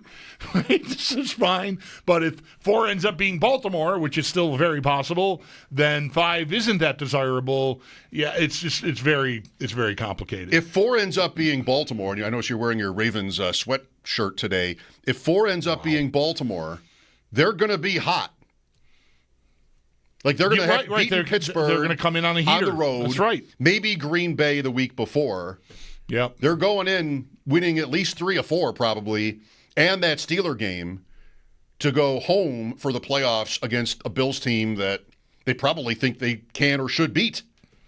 Given week 1, given last year, I mean, imagine what that would mean to the Ravens to get the Bills in that game after 2 playoff losses to them and the opener. They'd have a chance right there to redeem a lot of it that's gone wrong for them. But there's a long way to go before that happens. That's not a Raven shirt? Yeah, no, this is an old Pink Flamingo shirt. So it's purple. Why isn't it pink then? Because good question. Why wouldn't a Pink Flamingo shirt be pink? The paint makes sense. That was on the exterior of the building was this color. At least a lot of it was this color. So that's why. The logo, the purple and the flames and all that was their paint scheme. I like a purple. This is the color scheme of the old pink when it burned. I like a purple front. Yeah, I'm all right with it. I mean, I don't have a lot of purple going, but I'm happy with it. Yeah. You mentioned Monday night, so it's Dolphins Steelers is the Monday night game. It's likely to be very cold for that game and a few others. Maybe even ours. I haven't looked today, but Buffalo, it's a road game. The forecast here for Sunday is like high of 20. I know Chicago, which has the Browns, is looking at a high of 10 and a wind chill factor. So that could be brutal. there's still a month to go in the season. And we're looking at a week where, I mean, who else is going to be home? I don't know the whole schedule from memory. But, you'd think there might be several teams, including the Steelers, to end the weekend, Monday night. That's Tua in freezing conditions. He's never won a game like that. Foxborough, Mass, advanced forecast, Sunday, 70% chance of snow, high of 31 is what we've got here. Let me see what. Not cruel. Right. Looks like snow almost right up to game time. So morning, like 6 a.m. to noonish. It looks like they're forecasting snow. For now, right. It's a few days away still. Obviously. Baltimore, Cincinnati could be cold then. Vegas, Philadelphia probably is super cold. Maybe even Chargers, Chiefs. Washington, Giants. You heard it here first. It might be cold out in numerous cities in December on Sunday, December 14th. Yep. They're breaking. This is the show for you. You need comprehensive weather analysis and/or predictions. You do, though. You didn't know you needed it, but you did need it. We are here for you. Tony is next. Hello. Hey, what's up, guys? Mike, you just referenced kind of the challenge of what this is going to look like if it has to be done on the road and the importance of this week's game to that. And I feel like a lot of the buzz around why, especially in the national media, people want to say that this, could be the best look that the Bills have it without Mahomes or Lamar and Burrow in it. And I just feel like we're just kind of glossing over the fact that even if they get the dub this week, we still have a real hard road to get a single home game. And it's like, all right, maybe I'll even go as simple as to put it to you guys like this. Would you rather have an AFC championship game at Denver against a lesser quarterback like Bo Nix, or at home against a Patrick Mahomes? Now, leave out of it that, we'd love to say goodbye to the stadium a certain way and all that stuff. Just like, I am more afraid of road games than I am great quarterbacks in my own building. True or false for you guys? It depends. Is this scenario where they're the 7 and I'm the 5 and it just falls right, or am I the 1 in this scenario? Like, if I had a week off in this scenario? Because I think I would take that for sure. Otherwise, I'm more the opposite of you, Tony. I'd rather go play Bo Nix and Sean Payton than deal with Patrick Mahomes. Not me. I'm on Team Tony on this. Whether that's, it could be Nix or it could be May. Nix might be last he might be the best name for this point. Nix. Right? Right. Go play him. Right. Lawrence or Herbert or May even, I think, outrank him. 100% in my opinion. And maybe they're the team. Maybe 2 or 3 of those teams are the teams. Yeah, I don't want to say what I say here, though, with the utmost conviction, because, like I think I said yesterday, I'm not the biggest home road guy, but it's in my head a little bit right now with the Bills, because their bad days this year have all been road games. They lost to New England at home in a close one, but Atlanta and Houston and Miami were like beatdowns, and that's kind of new for this team. And those were games where their offense just could not really function. Yeah, so I think Denver looks like it would be a huge problem for their offense, because they're better than Atlanta and Miami and maybe even Houston defensively. This has just not been a team that has been able to. What is this to say? I guess. Denver's 11-2, right? But yeah, I said yesterday something very similar to what the caller just said, which is, don't gloss over that, as he put it. Just. That's what this is going to take. And I like it from a certain standpoint, because we've said many times how these long, dynasties, if you will, not always is it the cleanest trip to the top. It's not the best year that they've ever had that maybe they win it. But that's a little bit of rationalization, to try to keep your chin up. That Well, sure, they can go beat Bo Nix. I don't know. I don't know. Like, Allen will have to be his absolute best, probably, to win in Denver. And this team gets run on so easily. That's Denver. That could be New England. That could be any of these teams. Like, they're all Harbaugh, Greg Roman. They have been, but I feel like that's different since Shaq Thompson's been playing linebacker for them. Okay, well, let's put him in. It's only one dude, but they have really stabilized that. And the Bengals came in here on a heater running the ball and did nothing. They didn't have to, but that's right. They might have liked to. Maybe. I mean, they had a lead. They instead of protecting the lead by being conservative, they were throwing on the Benford play. Yeah. What is Oliver's outlook? Is he like playoffs? Is that a question for Sal? I don't think Not there's. yet? No, not yet. Okay, not yet. Not yet. Is it a question? He's around the facility. He people are. I've seen videos of him, like no brace on, whatever. But I don't think he's. They've said all along, I think he's possible for the playoffs. Sal joins us at 5. Thanks, Tony. Mike Schopp and the Bulldog, WGR.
Mike Schopp and the Bulldogs, Sal Capaccio in 10 minutes. Have you thought about going to a World Cup game next year? No, not really. I just the cost-benefit analysis, I'm almost positive would not come out favorably for me. Like, I think it would be a really cool experience, but I'm not sure I want to pay what would probably be top dollar to make it happen. My wife mentioned it, and they're in Toronto, but I don't think I would choose to go to the games in Toronto, which would be fine. I mean, it's close. Right. But I went ahead and looked at the entire schedule. Games all over North America, Mexico, Seattle, Vancouver would be a pretty good spot to hang out in for a few days because both cities have games. July 4th, 2026, there's a round of 16 elimination game in Philadelphia. The actual 250th birthday of the country. And there's a World Cup game in Philadelphia that day or night. I like that. I think that's pretty tasty. I think I might. And I'll like not knowing who the teams are going to be and watching the tournament with that in mind. Like what am I going to get? I've got tickets to this game. It's like having your own draw. It is like having your own draw. What's better than the draw? The game won't be as good as the draw. Right.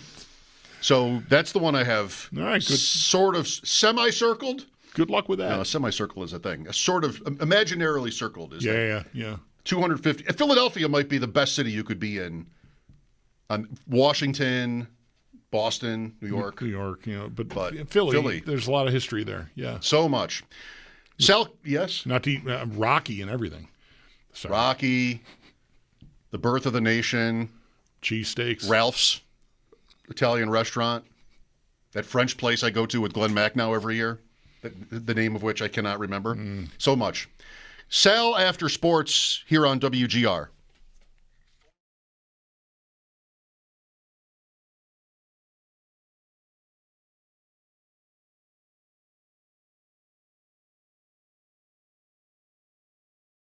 Mike Schopp for Paul Davis Restoration. When a massive water main break threatened the closure of a mall on Black Friday, they turned to Paul Davis because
Bills were back to practice today as they get ready for their rematch with the New England Patriots this weekend. Joey Bosa, Terrell Bernard, Joshua Palmer, and Spencer Brown all limited today during the walkthrough. Dalton Kincaid and Cole Bishop practiced in full, while Dawson Knox did not participate in practice today for a personal matter.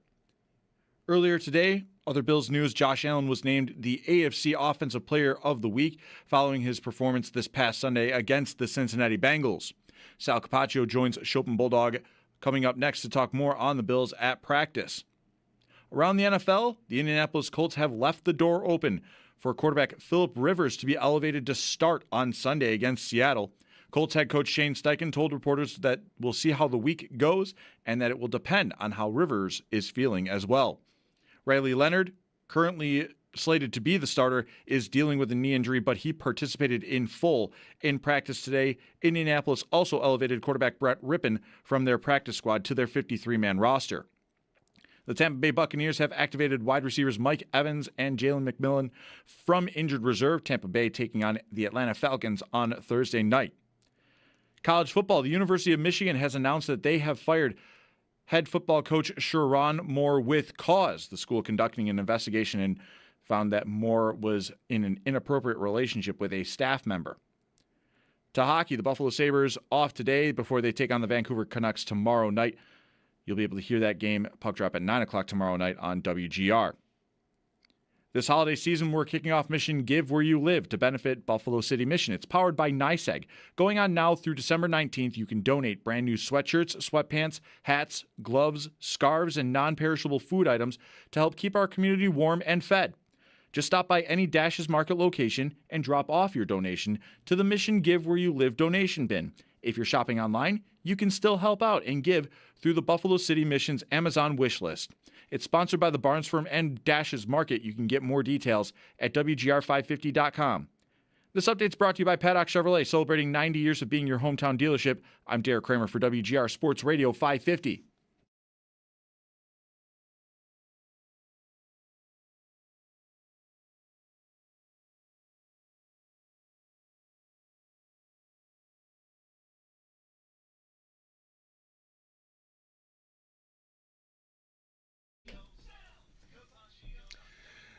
I am going to indulge myself, as important as it is that we get all the injury updates. We're still 4 days away from this game. Possible, Sal, if you don't mind, possible Week 18 Sunday night football flexes. Doesn't it seem for a couple of years we have had a tough time finding a game to put on the Sunday night?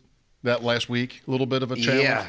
And not the case this year. I did this the other day on Extra Point Show as well. I did, but it's okay. We can do it again if you want. It was actually my sit up on Sit Up Stand Down, because I said sit up on the possibilities we have this year.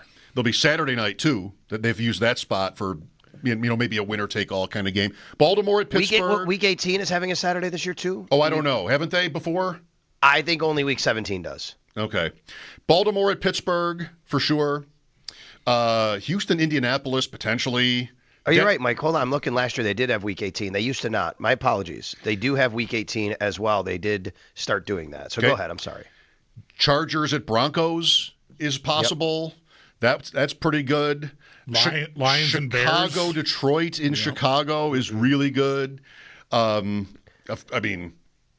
Carolina, I Tampa. think it might be Panthers, Buccaneers. There's another one that could be for the division. Loser would be out probably. I think because that division might come down to a team not with a great record, and still that could be for the division championship. And it's, as you just said, winner in, loser out completely. San Francisco, Seattle. Yep.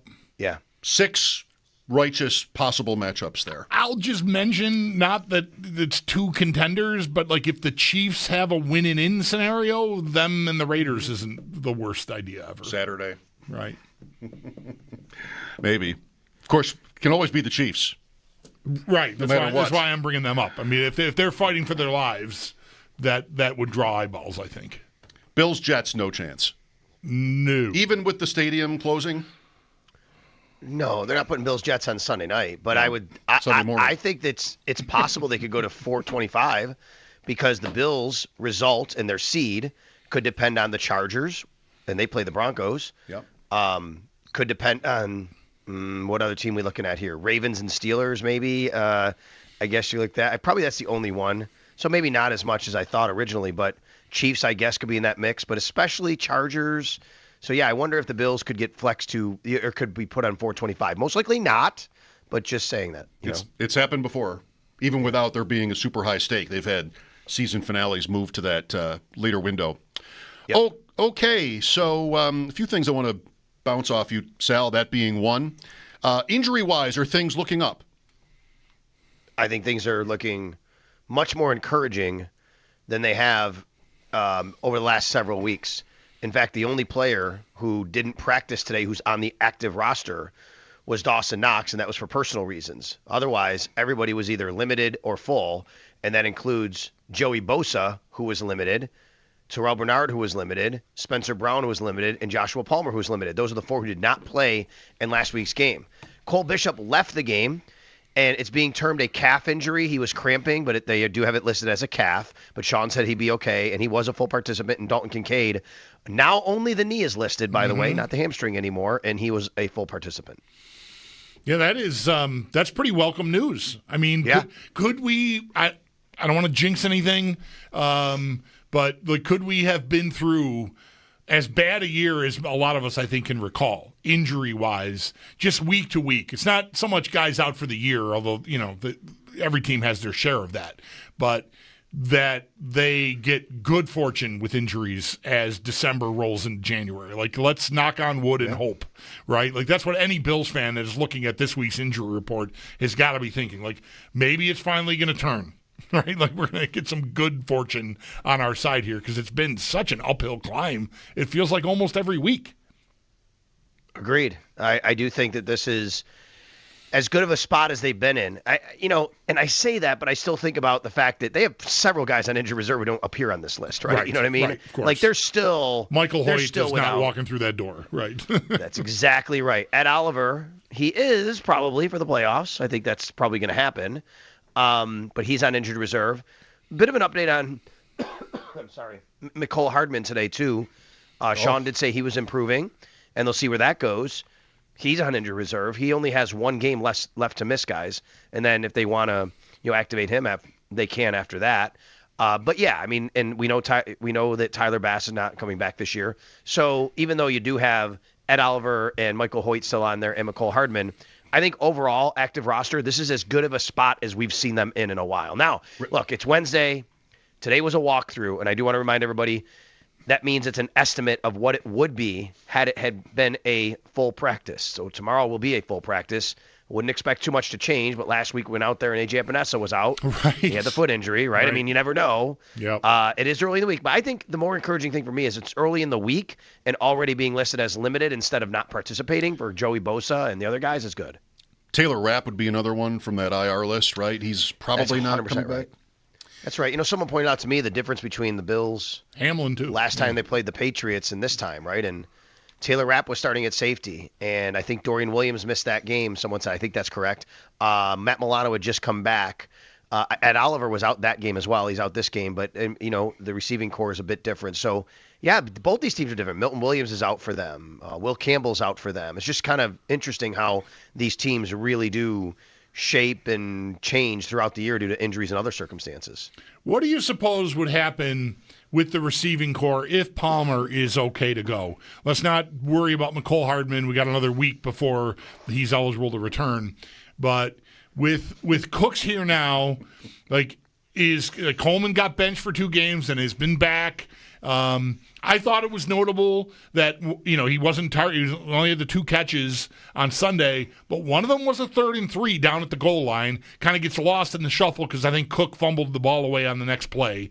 But that was a 3rd down they needed to keep the idea of getting a touchdown alive, and that was a quick slant to Coleman. So at least Allen trusted him in that moment. I even thought I noticed Coleman and Allen, Allen trying to get his attention as the huddle was breaking, alerting him, hey, if the coverage is this, get ready kind of thing.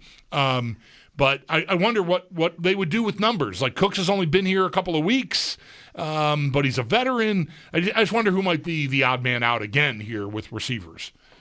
I wonder, too. It's a great question. They could dress 6. But where do you trim from elsewhere? If they do dress 6, you could shave off one of the defensive tackles, but right now one of their defensive tackles, TJ Sanders, is basically playing defensive end. Right. But if Joey Bosa comes back, you don't need that anymore, right? You wouldn't think. If Bosa comes back, this might literally what happens at wide receiver, Bulldog, might depend on what happens with Joey Bosa. If Joey Bosa comes back and you have Rousseau, Bosa, Epinesa, and Solomon, maybe now you don't have to dress one of your defensive tackles who you're dressing, like a Jordan Phillips or Fedarian Mathis, who are both on the active roster, and then you can dress an extra wide receiver. The question would be what role each of them plays, I think, going there. Now, if they did go with 5, that is super interesting. And I mean, at this point, I don't know how you don't say that Keon Coleman isn't last in the depth chart. I can't see them not dressing Brandon Cooks. They could do that and say, yeah, he's a veteran. He'll be here in the playoffs. We're good. He's still getting chemistry with Josh. I could understand that if that were to happen.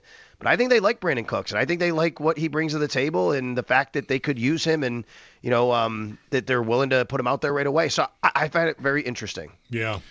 Samuel is another name for the IR list, speaking of receivers. He is. Right. He is. He's always so I'm sorry to say it this Easy way. to forget. He's so forgettable to me. Like, last year I had this too, like, oh yeah, Samuel's on this team. The names never cease to blow my mind when this comes up. Listen to who we're talking about. No offense to anybody, but we are talking about maybe this is the year, and we didn't mention Gabe Davis here that I recall, but there's also Gabe Davis, but Brandon Cooks, Tyrell Shavers, Mecole Hardman could be coming back. Right. What? I mean, that's I know. I'm not here to tell you anything you don't know already or haven't thought about or that this can't work. But it's just, I mean, it's pretty incredible. Yeah. How many passes did receivers catch against Cincinnati? 7? Nobody more. There's Shakir, of course, is deserving a mention here, but none more than 2. Shakir in those last 4 games has 2 or fewer catches in 3 of the 4. He had 8 for 110 in the other one. He has not had production, and I don't know. I think some of that's obviously circumstantial, how teams are defending. That tunnel screen, it hasn't worked as much lately. It's really interesting to me that his production has really dipped lately, but I don't think it's for lack of want to get him the ball necessarily. He's very important for what they do, no doubt about that. And I think Joshua Palmer is a guy they really want to have back. Like he's important as well for what they want to do in the receiving game. So like when he's healthy, I think he plays, right? I don't think he's the answer to who's not out there. If Joshua Palmer's healthy, I think he plays. Palmer is 6th on this or 5th rather on this team in receiving yards. I don't know what that sounds like. I mean, he's hardly played, and he's 5th. But, you get big 15 yards a catch. I mean, you get bigger plays from him. Okay. Sal, one name on that limited list that I think we certainly talked about it in a certain way last week because we talked about Shaq Thompson, but Terrell Bernard is a name there too that should probably be mentioned, and I'm really curious what they're going to do there. I think when we talked about Thompson last week, I think we kind of agreed. Please don't take him off the field. I think he's really helped sort of revitalize their run defense, and all around. I think he belongs on the field. I wonder what you do with Bernard when and if he is healthy. If it's as soon as this week, or if it pushes into another week. That maybe does he start like a timeshare a little bit with Milano? If we're right about asserting that Thompson has to stay on the field. I wonder too. I don't know. But man, the timeshare with Milano, I mean, that's tough for me because Milano already comes off the field on dime packages, right? I mean, like, are you just going to get them go one series each? Like, what does that look like? I don't think that's something that they're interested in. And I know that these guys get trained at all these positions, but Terrell Bernard hasn't played will linebacker since his rookie year. Right. I mean, I know he can do it, and I'm sure that who knows? Maybe behind the scenes he is doing it. Right? Maybe they're actually preparing him. You guys know I have said before, and if I haven't said it to you guys, I'll say it again. I think that maybe long term that's Terrell Bernard's best position going forward on the Bills is play will linebacker, not middle.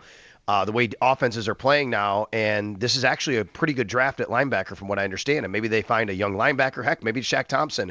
Matt Milano's a free agent at the end of the year. We'll see what happens. I don't know what the situation will be with him on the roster next year, but I don't think Milano's the equation here. I think it's Bernard and Thompson. Right now, it could be, but this feels like this is a who are you putting where between those two. Now, let's remember they've played a little more base. And that's been Dorian Williams. You could also say, look, we want Shaq Thompson as our third linebacker, base linebacker. But now you're taking him off the field on a lot of situations where you're nickel, which is normally what you run, and you're going back to Terrell Bernard. So the bottom line is, on a regular down, starting the game, first and second down, are they going to go back to Terrell Bernard as the starter, or do they keep Shaq Thompson as the starter? I am fascinated by what decision they make because I think it's clear to everyone this team has simply been better with Shaq Thompson on the field and in the middle of the defense. Sal Capaccio on the West Her Hotline, if you missed Sal from a few minutes ago, talking about the injury updates, but today was a walkthrough, so that's always funny to me, just sort of taking a shot at how guys would have done had they practiced for real. Yesterday, you pointed out Epinesa from last week, how he was that even on Thursday when he had... It was Wednesday into Thursday, okay. Because he was supposed to have practiced. He wasn't even listed Wednesday. Right. Then Thursday's in street clothes. And then on Sunday, he pulls down his 4th interception of his career, which Sal told us is a Bills defensive lineman record. Bruce Smith never had – what a bum. Never intercepted a pass. Smith. He should have tried a little harder. Wasn't he in the league forever? Should there have been one game where like that was his goal? Maybe there was. You know what? We're in the playoffs or whatever it is. I'm going to pick a pass off in this game. Just a tip. Never happened. If you Even tried, Kyle Williams had one. Do you remember Kyle Williams' interception? Vaguely. I can't place the game. Sorry, my brain is going to him scoring a rushing touchdown against Miami, and then isn't there? Did he? Was it against the Dolphins? Was it right at the end of his career, and then they took him off the field? No, it was against the Bears in the opener in 14 when the Bills won overtime. Fred Jackson run that same game. Yeah. Okay. And, don't remember that. Yeah, he just kind of thrown right to him. Wasn't even tipped on him. He just kind of thrown right to him. That's better. Yeah, right. And who was the who was the quarterback then? Was it Cutler? Yeah, Cutler. He threw it right to him. So, you're talking about the injury report and all that, and the estimation and what happened yesterday. What happened last week. So. One of the things that happened last week was when A.J. Epinesa, shows up in the injury report, I think there's this rush to something happened at practice again. Just to clear it up, nothing happened at practice last week. A.J. Epinesa got hurt away from the facility. It wasn't even hurt. It was just something that was bothering him that happened, so that's why he was listed on the report and he didn't practice. They just wanted to be precautionary. Sal, what do you think of the Phillip Rivers news?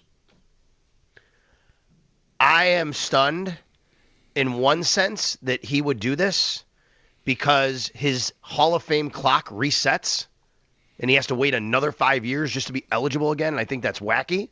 You're on the door of going into the Hall of Fame. You're 44. You have grandkids. I'm also not at all stunned in another sense of the dude's a football guy. He's played football his whole life. He coaches football right now. This is what he does. I guarantee you he's throwing 7-on-7 against his high school defense. Like, he's doing that at practice. I can almost guarantee you. I've seen guys do that. I mean, that's what happens. So I'm not at all shocked from that perspective. But to think about your legacy in the Hall of Fame, and good for him if he doesn't care about that. He's like, I don't care. I'll wait another 5 years. I just want to play football. We know that he's running the same offense for his high school that he's coaching, so he can seamlessly do that. I would say this for the Colts. I give them a lot of credit for the fact that they were going all in when they made the Sauce Gardner trade, and now you have all these injuries. You have these injuries to the quarterbacks, and they're like, it doesn't. We're trying. We're trying anything we can to get to the playoffs. If Phillip Rivers is the best answer, maybe not. But at least they're trying something because they recognize they can't just go quiet into the night after everything they did this year. I agree with that. That's the Bengals and Flacco. Yes. That's a lot of what the Bills are doing with their receivers and their former Panthers. Sure, whoever go claim Brandon Cooks. Go do whatever you got to do. That's right. Right? I need help. I think it's interesting to think about what it says about the position, if anything, if this actually sort of works to whatever extent you would say, whether that's they're making the playoffs. Maybe they play tough defenses down the stretch here. Like wait till I respect for everything you said about how he might be able to fit right in. Wait till he meets Nick Emenwari on Sunday in Seattle. Right. So hopefully for Rivers' sake he holds up to that. But my friend Davis Maddock was tweeting today about, like, is the league maybe in a crisis mode when it comes to quarterback development? We're drafting them super early. Think Richardson or Lance. And there are exceptions to think Drake May if you want. But we're drafting them super early. They're not even necessarily playing much college football. Then they go right on the field. And practice time is reduced. I mean, we all know that. what's happened to football in that respect. Offensive line don't practice as much because they don't hit, and that can even affect the quarterback position. Is there some way to improve the depth in the NFL at quarterback so that teams are not at the point where they reach into their retirement files and bring back, Phillip Rivers in this case? I don't know. Like the Bills, really, this is not a topic around here. I don't even know. That is right, Sal? Yeah, that is a question that probably, Mike, has so many tentacles and ways you can go about it, because you could talk about the number of teams in the league and quarterback spots and all that. You could also just talk about college offenses and high school offenses. We've had this discussion going back quite a few years, all three of us have, about just how high school sets the trend, and then it's college, and you get to the NFL. I mean, nobody's running under center anymore in high school. Seriously, like everybody's running shotgun, right? And you get to the NFL. That's why I remember a few years ago this exact conversation about offensive line, because nobody put their hand down in a three-point stance anymore. These tackles just stood in two-point stances and did not know how to fire off a ball for a three-point stance. And there's a saying that I think Greg Olson said it. I've said it here, but it's not like new or anything, but it's true, that organizations fail young quarterbacks now more than young quarterbacks fail organizations. And the development point is right. But, man, when you have so much riding on everything you do as an organization, as a GM, as a head coach, sometimes I get it, why you're not going to develop a guy and you're going to throw him out there and he's not going to be ready. It's just because there's so much pressure to win right now. And that's a tough needle to thread, to be quite honest. Yeah, lots of tentacles, as you put it. I like that word, to this, for sure. The contract, like the way quarterbacks get brought into the league now, and the so-called rookie window, right? The rookie contract, the pressure, the clock starts ticking right away on teams. And, who could blame them if they wouldn't want to play their new prize right away? Drake May is going to get paid after this year, right? So that's something we were talking about on Extra Point Show today. I was bringing up with Derek. No, it's only year 2. After next year. I'm sorry, after next year. Okay. So Drake May has one more year is what I meant, and then he's going to get paid, right? Yeah, I think they could make it after year 4, but generally the trend is now you do pay the guys after year 3. So so you have one more year, was my point. Thank you, Bulldog. My point was you have one more year of Drake May on a rookie deal, and then what happens after that, right? And that's the case with a lot of these quarterbacks, but yeah, then all of a sudden they're faced with the same reality that all these other teams have been faced with these great quarterbacks. I guess it's pretty close to a guarantee that'll happen. There were times, though, with C.J. Stroud after a fabulous rookie season where I wondered this year, like, if he's going to get that. Bryce Young was so bad so often for Carolina. He puts down, like, 2 incredible games. Okay, we'll pick up your 5th-year option because, I mean, it's that hard to find anybody better right now. I wonder, we got to go here, I guess, but I've been stuck on this point, Sal, about how many teams there could be that next year really they don't have a plan right now, or they don't have an answer right now for what their quarterback situation is going to be. We've played that game with the carousel in the past. I mean, it seems like a year where there could be or should be a lot of movement. Is Philadelphia a candidate now, do you think, to come up to draft somebody else? I think so. They already did it once when they had Wentz. And they did it with Hurts, and now, I mean, I'm watching, like, I don't watch a ton of the talking head shows, right? But I don't mind. Like, I don't mind Get Up with Greeny and those guys in the morning. I'm listening to Jeff Saturday and those guys this morning, and they were playing clips from our sister station in Philly, WIP, and they said, let's hear what it sounds like. And, like, these guys are doing what you do, and you're sitting behind the mic, and they're just saying, all of them, the Eagles have a quarterback problem. This is on the quarterback. They have a quarterback problem. And I'm like, wow, this is crazy to hear them talking like this. And you don't have to trust what they say or not. It's the people on the radio like us. But I just think it's wild that they're at this conversation now. Me too. It's not the craziest thing ever. It's not us talking about it, but it's up there. The Eagles. Sal, thanks. We'll talk tomorrow. You got it, guys. Thanks. That's our man, Sal Capaccio, on the West Her Hotline. His appearances are always brought to you by New York's only outlet, Liquor. When you need to stock up, it's the place to buy a case. What's your outlet? We'll look for your calls next. Maybe you've got a thought on that quarterback point. 803-0550 is the number. Bills and Patriots, Sunday at 1 here on WGR.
The Buffalo Bills were back on the practice field today as they get ready for the New England Patriots this weekend. Joey Bosa, Terrell Bernard, Joshua Palmer, and Spencer Brown all limited today. Dalton Kincaid and Cole Bishop practicing in full. Dawson Knox did not end up in practice today due to a personal matter. Earlier today, Josh Allen was named the AFC Offensive Player of the Week following his performance this past Sunday against the Cincinnati Bengals. Around the NFL, the Indianapolis Colts have left the door open for quarterback Phillip Rivers to be elevated from the practice squad and start on Sunday against the Seattle Seahawks. Colts head coach Shane Steichen telling reporters that they will see how the week goes. Riley Leonard, dealing with a knee injury, was listed as a full participant in practice today. The Tampa Bay Buccaneers activated wide receivers Mike Evans and Jalen McMillan from injured reserve. Tampa plays the Atlanta Falcons on Thursday night. College football, the University of Michigan announced that they have fired football head coach Sharon Moore. The school conducting an investigation and found that Moore had an inappropriate relationship with a staff member. To hockey, the Buffalo Sabres signed forward Trevor Kuntar to a one-year, two-way contract. Kuntar, previously on an AHL deal, is tied for a team-high 9 goals with the Rochester Americans this season. This holiday season, this is your Paddock Chevrolet Sports Headlines. Paddock Chevrolet celebrating 90 years of being your hometown dealership. I'm Derek Kramer. You're listening to WGR.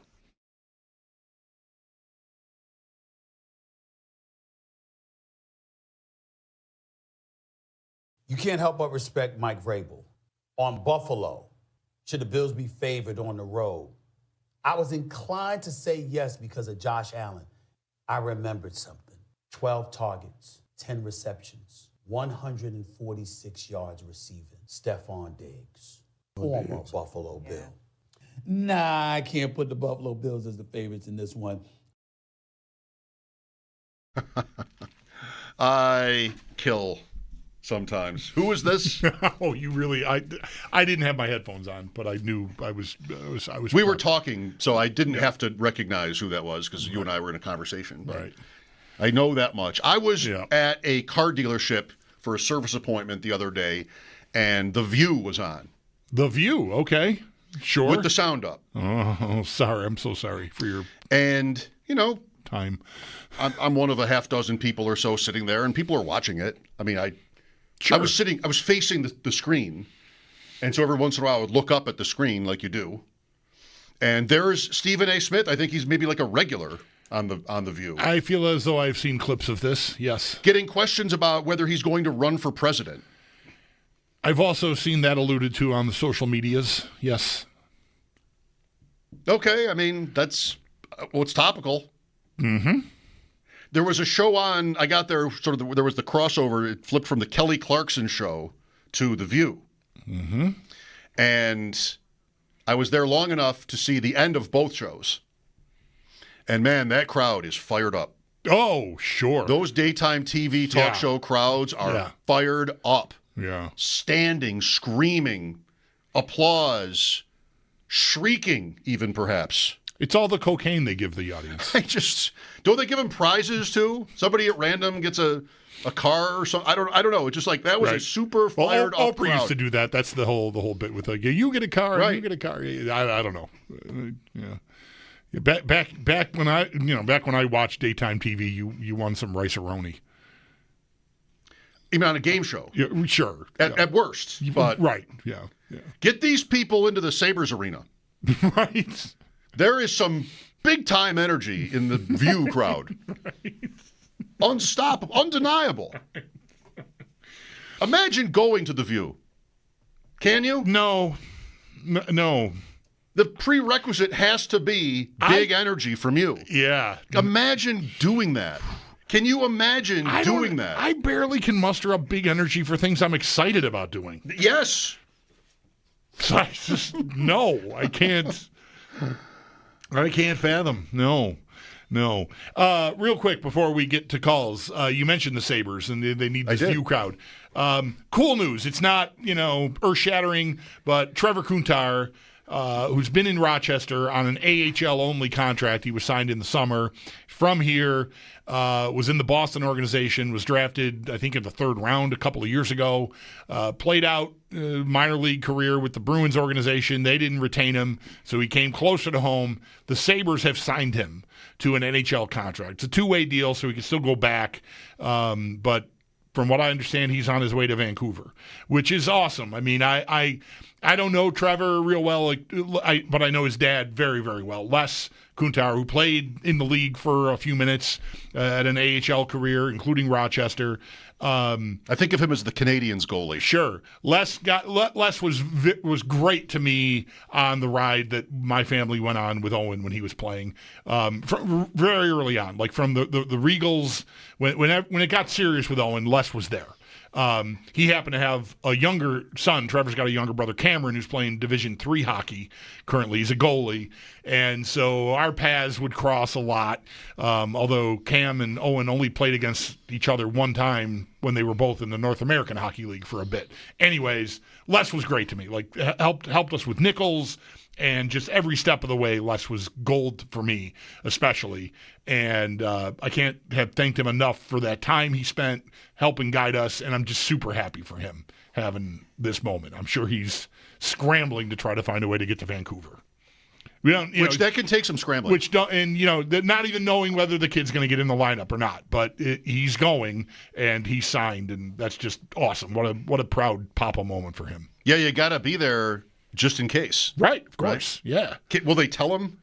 Shouldn't they be willing to tell the parents whether or not? I see NHL, man. I don't know. Like if this is me, and believe me, like I would daydream, taking a flight to go visit Owen in Amarillo or wherever the hell I would be going. Like, I'd be on a plane no matter what. You don't got to tell me anything. He's there, and somebody could step on a banana peel at the morning skate or something, and I don't want to have to, it's the afternoon, and he's suddenly going to play, oh my God. Or somebody gets the flu at 4 o'clock in the afternoon. I'm in Vancouver some way, somehow. Like, I'm going. I don't need a guarantee that he's playing. That's right. I'm going. I mean, at least you're going to be with him. You could right, exactly. support, calm the nerves, whatever Dad does. Let's go to Patrick here. Hi, Patrick. Hey, guys. I'm calling because I feel just totally confounded about the quarterback position in the NFL. And this thing about Phillip Rivers, I feel like there's two sort of phenomena happening right now that I feel curious about. The first, I think, larger one, and I would say Geno Smith is probably the poster child for this, is quarterbacks who've been in the league for some time having these just total 180 resurgences in their careers. Geno Smith was in the league for something like, 8 or 9 or more years. And then he became like a fringe Pro Bowl quarterback. And then we saw it with Baker, and we saw it Darnold. With Darnold, yes. And there's been a handful of these guys. And mark my words, Mac Jones and Jacoby Brissett are going to get some deals in this offseason. I've been saying for weeks, well, I haven't said it repeatedly for weeks, but weeks ago we were talking about Mac Jones. Somebody's going to trade for Mac Jones in the offseason and give him 100%. A contract, yeah. And so then the other thing, it's a smaller sample, but the other thing seems to be this sort of like, Brady was sort of the unicorn, but there are these older quarterbacks who are just prolonging their careers because, I don't know if, offenses have gotten so sophisticated that, health concerns and quarterback safety and things like that are less of an issue. But, you've got Brady and then, Rodgers in his 40s. And then the poster child for this one is Flacco, who, has had so much success at an advanced age. And even to a lesser extent, like, Mike, you'll know this because of fantasy. Going into this year, Matt Stafford, it was like, he's like in his, later 30s now. He's got back problems. Like, stay away. And he's going to be the MVP of the league. And so coming back to the Colts, I remember when they made that Sauce Gardner trade thinking, like, what a dreadful trade. Right. What a horrible trade. Going all in on Daniel Jones. Exactly. But then I doubted myself because it's like, well, what the heck do I know? I mean, maybe Daniel Jones is going to be quarterback number 50 who has this miraculous turnaround in his career where he's now the franchise QB, and they were just going all in on this season. But I think this Phillip Rivers thing has gone it's jumping the shark. I feel like it's too far. He hasn't played football in 5 years. He's 44 years old. My guess is that he hasn't been taking, scrupulous Tom Brady level care of himself. So the fact that he's coming back, to Sal's point, however much he cares about his legacy, resetting his Hall of Fame clock is significant. So I don't think he's doing it to be like an emergency QB for them. So the fact that this is their best option, I just feel like it's kind of a disaster, and it's going to end with either him getting, hurt or just playing some of the most conservative football we've ever seen. So anyways, my question, I guess, is do you guys feel like there's any sort of overlap going on with those two observations? Do you have sort of any explanation for how such a high rate of quarterbacks are having this turnaround? I'll hang up and listen to what you have to say. Thanks. Thank you. Well, I mean, there's a lot. I mean, that this could be. You want to stay late and do a podcast? I mean, this could be an hour long. I think it's possible to me that playing the position has never been harder than it is, which might explain not having adequate backup depth. All your practice time is devoted to the guy who's playing, and how much can you trust a guy who hasn't done it at all? I mean, I don't know. Maybe if Leonard doesn't suffer an injury, the Colts don't end up here and they just try to muddle through, or maybe not. Maybe they would have objectively thought we have a better chance with 44-year-old, 5 years retired Phillip Rivers than with this kid. And so I think there's so many factors. Mostly I'm expecting it to be bad. And I don't want to say I'm rooting for that because it's a cool story, and if a 44-year-old guy can walk out of retirement and play capably in the NFL, that's kind of incredible.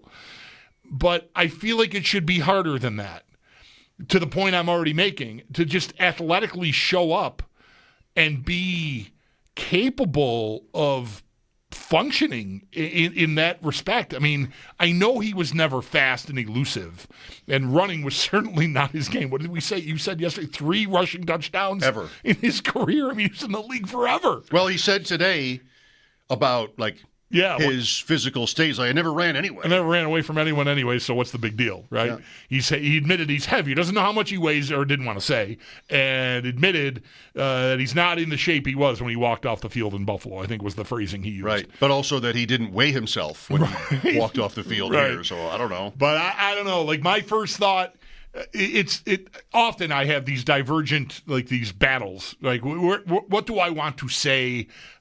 How I feel about this is cool if it works, but it really shouldn't. You should not. It shouldn't work. To me, that's how I feel mostly. Yeah, I don't want to spend the whole, go take my turn at length on this right now, but we'll definitely react to how this goes. I mean, I think I would guess he plays this week. So that'll be one game at Seattle, not easy. And maybe we'll want to make big conclusions. Maybe it will be right too. We'll see. Shane is next. Hi, Shane.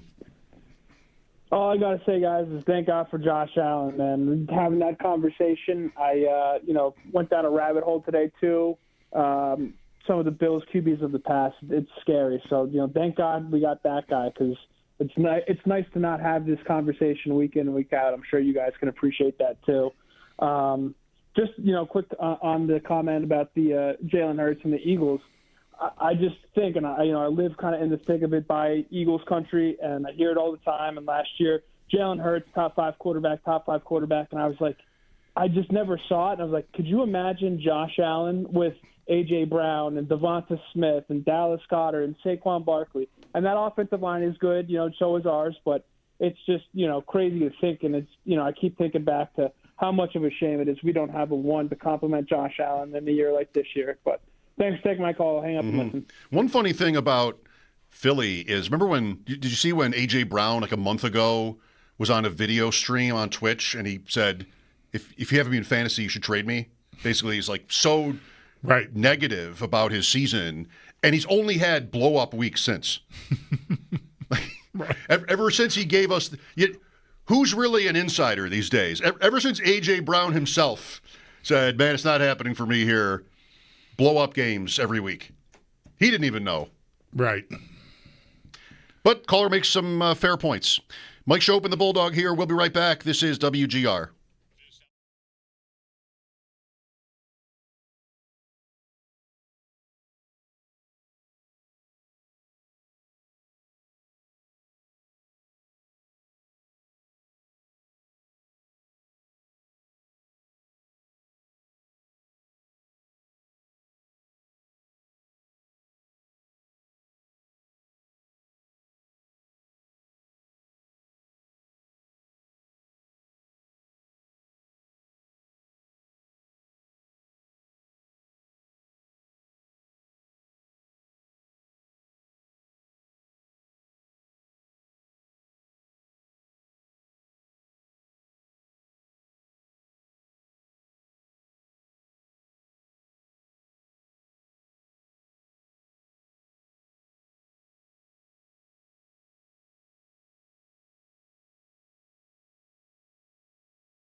Into next hour, 803-0550. You've been in a few different places today.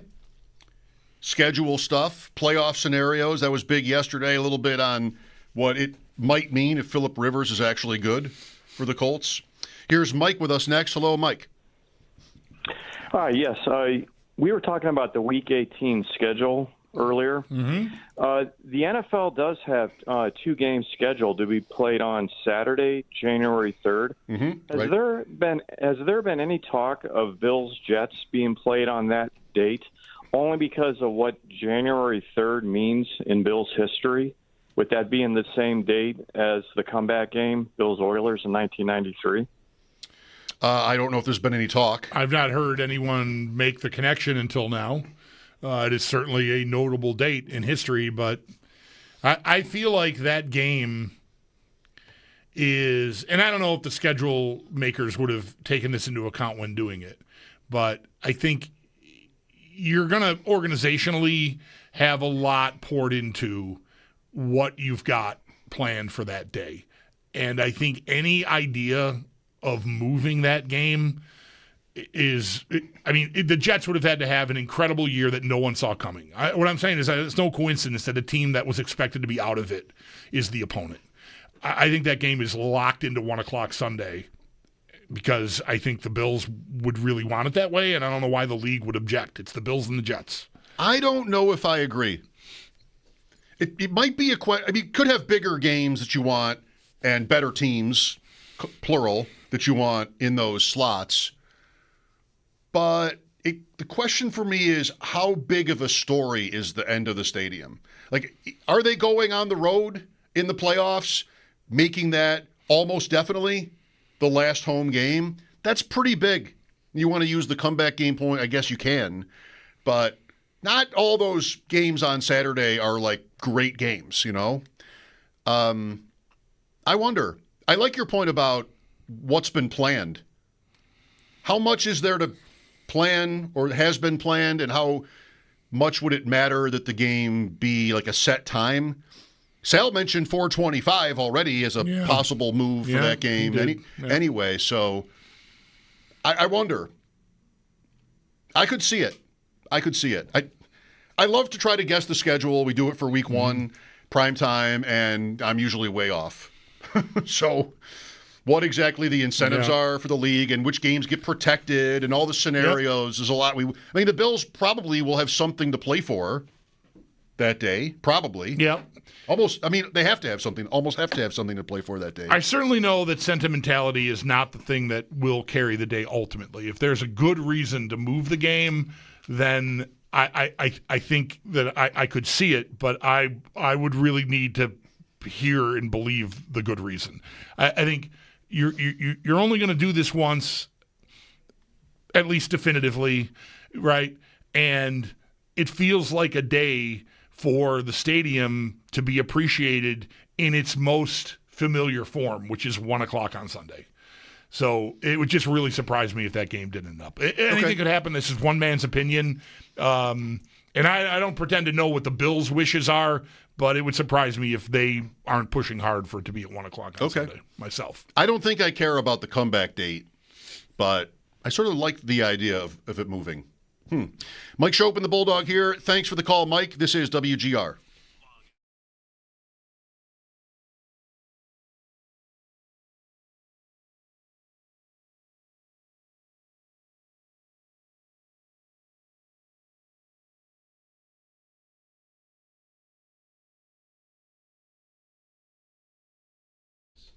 This week only at Outlet Liquor. Stop.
and Spencer Brown all took part in practice on a limited basis today, while Dalton Kincaid and Cole Bishop were practicing in full. Dawson Knox did not take part in practice today, but that is for a personal matter. Other Bills news from today: Josh Allen named the AFC Offensive Player of the Week following his performance back on Sunday against the Cincinnati Bengals. Around the NFL, the Indianapolis Colts have left the door open for quarterback Phillip Rivers to be elevated from the practice squad and start on Sunday against the Seattle Seahawks. Colts head coach Shane Steichen telling reporters, "We'll see how the week goes and that it will depend on how Rivers is feeling as well." Quarterback Riley Leonard is dealing with a knee injury, but he was listed as a full participant in practice for Indianapolis today. The Colts also elevated Brett Rippon from their practice squad to their 53-man roster. The Tampa Bay Buccaneers activated wide receivers Mike Evans and Jalen McMillan from injured reserve. Tampa Bay playing against the Atlanta Falcons on Thursday night. To college football, the University of Michigan announced that they have fired head football coach Sherrone Moore with cause. The school conducted an investigation and found Moore had an inappropriate relationship with a staff member. To hockey, the Buffalo Sabres off today. They take on the Vancouver Canucks tomorrow night. Buffalo signed forward Trevor Kuntar to a one-year, two-way contract. Kuntar, previously on an AHL deal, is tied for the team-high 9 goals with the Rochester Americans this season. This holiday season, we're kicking off Mission Give Where You Live to benefit Buffalo City Mission. It's powered by NYSEG. Going on now through December 19th, you can donate brand new sweatshirts, sweatpants, hats, gloves, scarves, and non-perishable food items to help keep our community warm and fed. Just stop by any Dash's Market location and drop off your donation to the Mission Give Where You Live donation bin. If you're shopping online, you can also give that way through the Buffalo City Mission's Amazon wish list.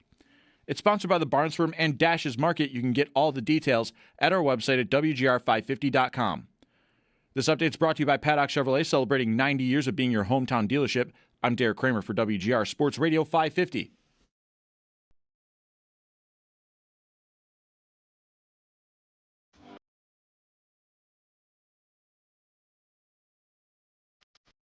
It's Mike Schopp and the Bulldog. What's going on here? Bulldog, this is Men at Work. Suddenly, why did you... 6'4" and full of muscle. Why did you play this straight all of a sudden? What happened to you? Speaking my language. Come on. He just smiled and gave me a Vegemite sandwich. Thank you. You nailed it. I come from the land down under. Ba ba ba ba ba ba ba. Thunder. The end there. Can you hear the thunder? Oh, see, I was wrong. You better run. You better take cover. Oh! Wow. On WGR Sports Radio 550. Caller last hour brought up Matthew Stafford. We didn't talk about Stafford in that moment because he went on a long time about different things, really interesting analysis. And we ended up talking about Phillip Rivers again. Man, fantasy for me this year, like it's always a mixed bag when you play this much. But Stafford's sort of I guess an example of one of my, I don't even know what it is. But my biggest failure on my best ball teams was betting again on those rookie running backs and just getting nowhere. Getting nowhere with Bashal Tutin, getting nowhere with Jaden Blue, getting nowhere with Jarquez Hunter. You know, these are just like last-round picks where you're trying to get to these playoff weeks, and then, because injuries happen constantly, and you have coaching changes. Maybe and these guys have a prominent role. Jacksonville, Dallas. You've got an edge. Yeah, they didn't like Jaden Blue's shoes at one point. He never even dresses for games. Tutin happened a little bit. Ja'Cory Krosky-Merritt looked like easily Washington's best guy. Then he never plays either. So too much. Brashard Smith, Kansas City's will not quit Kareem Hunt. He's terribly inefficient for the last 5 years. I need to stop betting on Brashard Smith anytime touchdowns. I'll tell you that right now. Even like, you probably should stop. The odds are so 650. Oh, sure, he's a running back. Ah! Even Ray Davis did what this year? I mean, that wasn't even as cheap. Right. Ray Davis, you're getting Cook's handcuff, and are you? So a lot of that. But when the call, just quickly, I'll add, when he mentioned Stafford, I went into my exposure form to see. I know I never wanted to draft Stafford. What were we talking about in August with Matthew Stafford? Back He was injury, in that truck. He's not even going to play. He's in that mysterious echo chamber, or not echo, that chamber truck or whatever that was going on in there with his back. Like, if I draft Matthew Stafford, he retires. Right. Well, that's a waste. Right. So I rarely, 4%, like I rarely did. Mm-hmm. Yeah, the caller said it. He could win MVP. Yeah, right. Doesn't run anyway, so why do I even want, why would I want Matthew Stafford? We're not going to have Fields. Oh, wow. Yeah. Good one. Good one, right? I mean, Fields was more expensive than Stafford. It's incredible. And plus Stafford, I said I'd be short. Stafford gave you Nakua and Adams. So at least if you had Nakua or Adams, you would have their quarterback. I mean, I have a couple teams. Yeah. But I got blind spots. And rookie running backs can be one. I mean, if you get home and they get on the field, you're in great shape. I mean, I don't be so hard on yourself. I mean, the overall point, blind spot about the rookie running backs is fine. I think a lot of people were, the caller said it, like we just did now. Stafford, I wouldn't have bet on Stafford this summer. It sounded so bad for a little while there. And so, I don't know, man. Like, it was an easy guy to me to skip. But that's just me.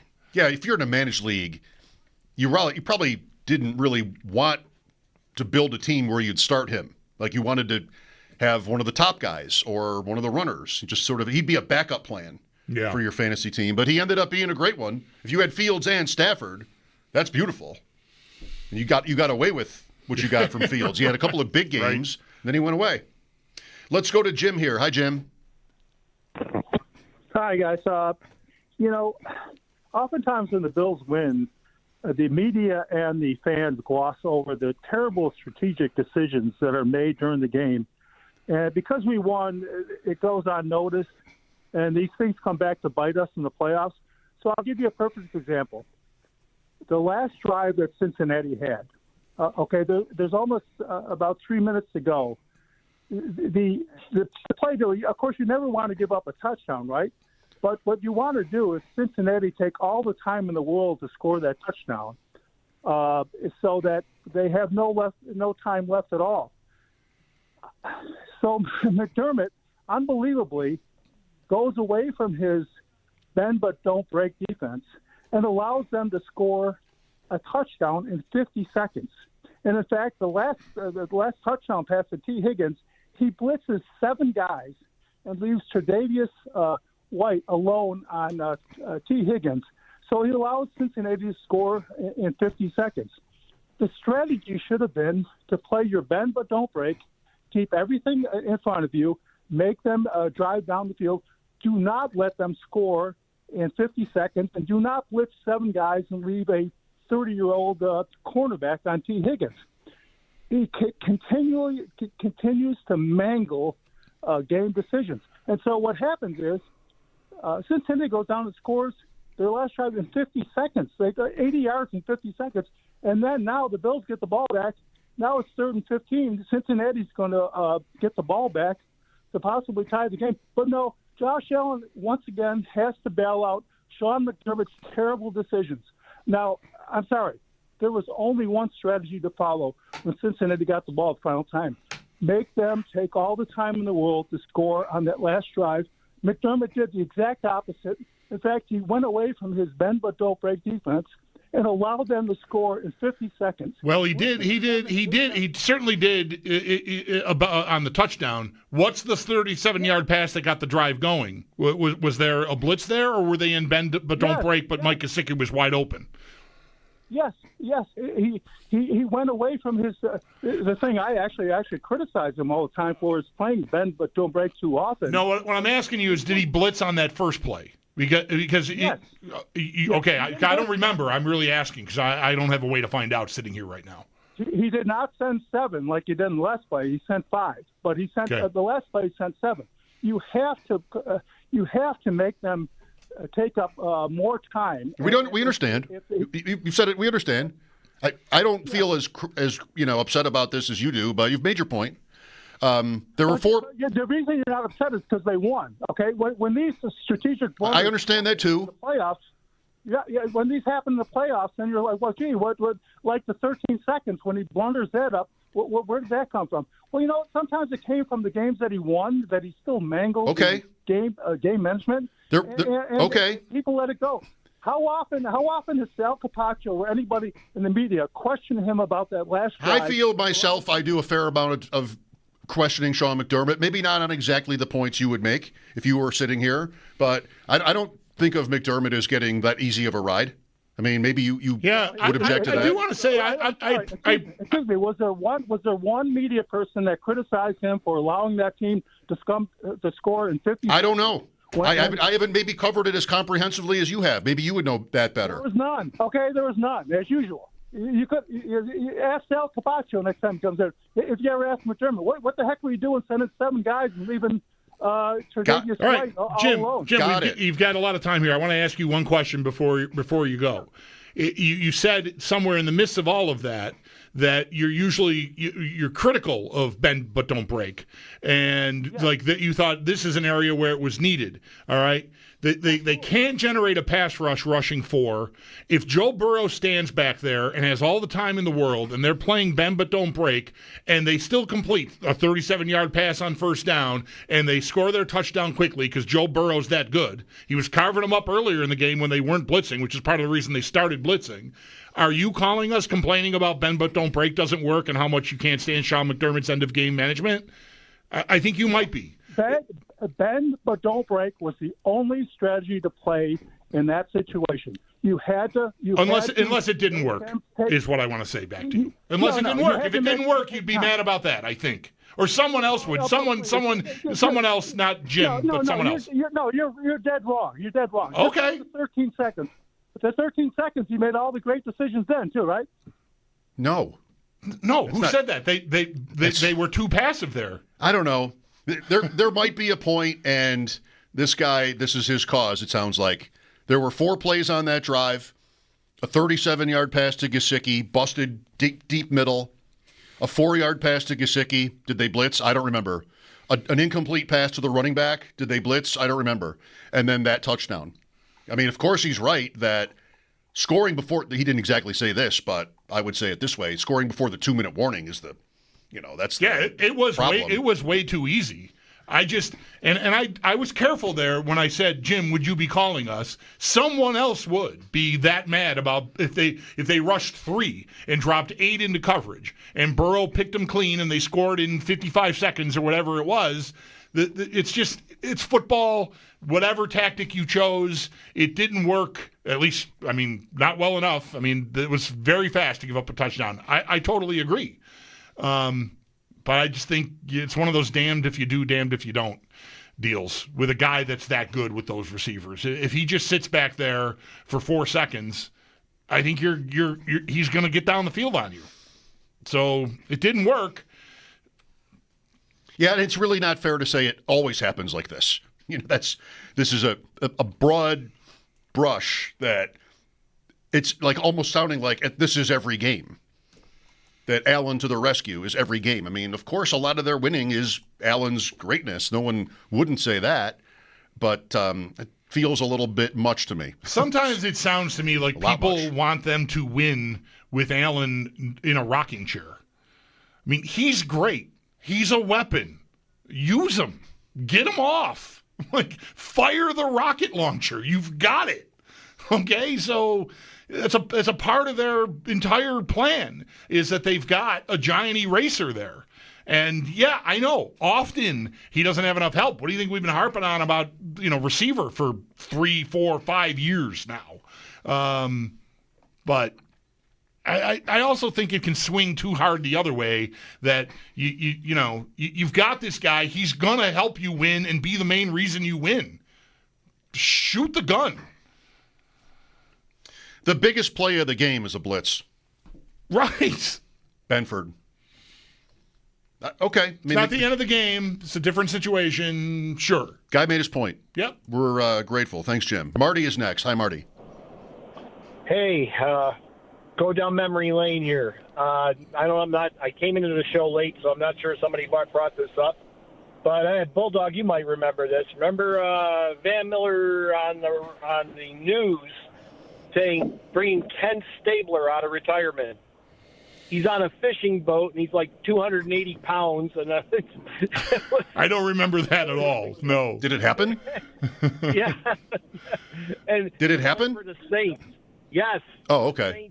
Yep. Took him out of retirement. I didn't remember that either, but I went to see him play for the Saints here, 1983. Oh, my God. It's hard for me to imagine Ken Stabler ever weighing 280 pounds, though. He was a pretty I don't know if he was 280, but he dude, was, but yeah, he wasn't in shape. Yeah, I got you. Right. To play for Bum Phillips. Right. It was comical when they show him on the boat. He's got his pole in one hand. He's standing on the boat, and he drops his pole, and he gets off the boat, and he's running to the dock. It was hilarious. Wow. And I said, this is what this reminds me of. It just took me back as soon as I heard Rivers coming out of it. Yeah, thanks. So, I mean, he played – Stabler didn't miss a season or anything. Like, he played – full seasons in 81 for Houston, 82 for New Orleans? Yeah, I don't know. I can imagine there's something about a fishing boat. Right. But he didn't This gentleman's got retire. that locked down, that's for sure. He didn't retire and then return unless it was, I don't know, I don't see that on his career anywhere, but okay. We continue. Nick is next. Hello. Hey, guys. I know this is a little off topic. First off, I hope you've had a good day so far. If it isn't off topic, I can't imagine what this is going to be. If it isn't off if topic, this is about Ken Stabler and a boat, I'm going to hurt myself. I mean, not that far. I think this had better be off topic. As the host of this show. Just a little bit about the Sabres. I know just a few days ago, Oslin was sent back down to Rochester. It seemed like in the conference that Lindy had, almost he seemed like upset about the decision. Just wasn't sure if you guys had any comments on that. Or Yeah, we talked about this yesterday around this time with Paul Hamilton, and I thought, I mean, I don't know, but I feel like Lindy Ruff, my experience with him is he knows what he's saying and how he's saying it and what effect it may have. And I felt like he was making it clear he didn't like having to tell Oslin he was going down. He complimented the player thoroughly in a way that, of course, you want to keep the kid's spirits up, but he ended with the only negative is that we had to send him down. It didn't sound like he had a reason for doing it. Right. His playmaking's been good. His defensive play's been good. He's whatever. He's really helping us. Sorry, kid, get on a plane because we got to carry 3 goalies. I was just going to say that it seems like the only reason he was sent down is because of the goalies. Yeah. But thanks. I'll hang up. I'll let you guys talk, and I appreciate you guys. Thanks, Mike. I do have this from Ken Stabler. Sorry. We're back on the snake. Late August is when he joins the Saints. Okay. So he was released by the Oilers after a lousy season. And reasonable. So the boat and him not being prepared to play sounds plausible to me. Late August is when he signed with New Orleans. That's into training camp already, and it's possible he was 280 pounds and drunk on a boat. And then in 3 weeks, the whole league was on strike for 2 months. Welcome back, Ken Stabler. Then he went back and finished the season. So I think the callers maybe got a good memory. You know, I will say this. I hate when people say that, and I'm just saying it now. You could tell I was sort of stumbling and searching there. I'll say this. So, not only does this Oslin have to leave the Sabres because of their mismanagement, he has to fly from, I believe, Edmonton to Rochester. And I would just like to say I have done that. I have not been to Spain or Costa Rica or some Amarillo, Texas. But I have traveled round trip from Rochester to Edmonton. Thank you. How many stops? We would have gone, I think what the Blizzard would normally have done in the soccer team in those days was, like I lived in Rochester, would have to drive here to catch the flight here. So I wouldn't have, I guess, flown from Rochester. I'd have to change my story. Mm-hmm. But drive, middle of the night for a morning flight, Buffalo to somewhere to Minneapolis to Edmonton. I don't know where Detroit. Yeah. Delta. Okay. No. Northwest. Oh, wow. It was Northwest.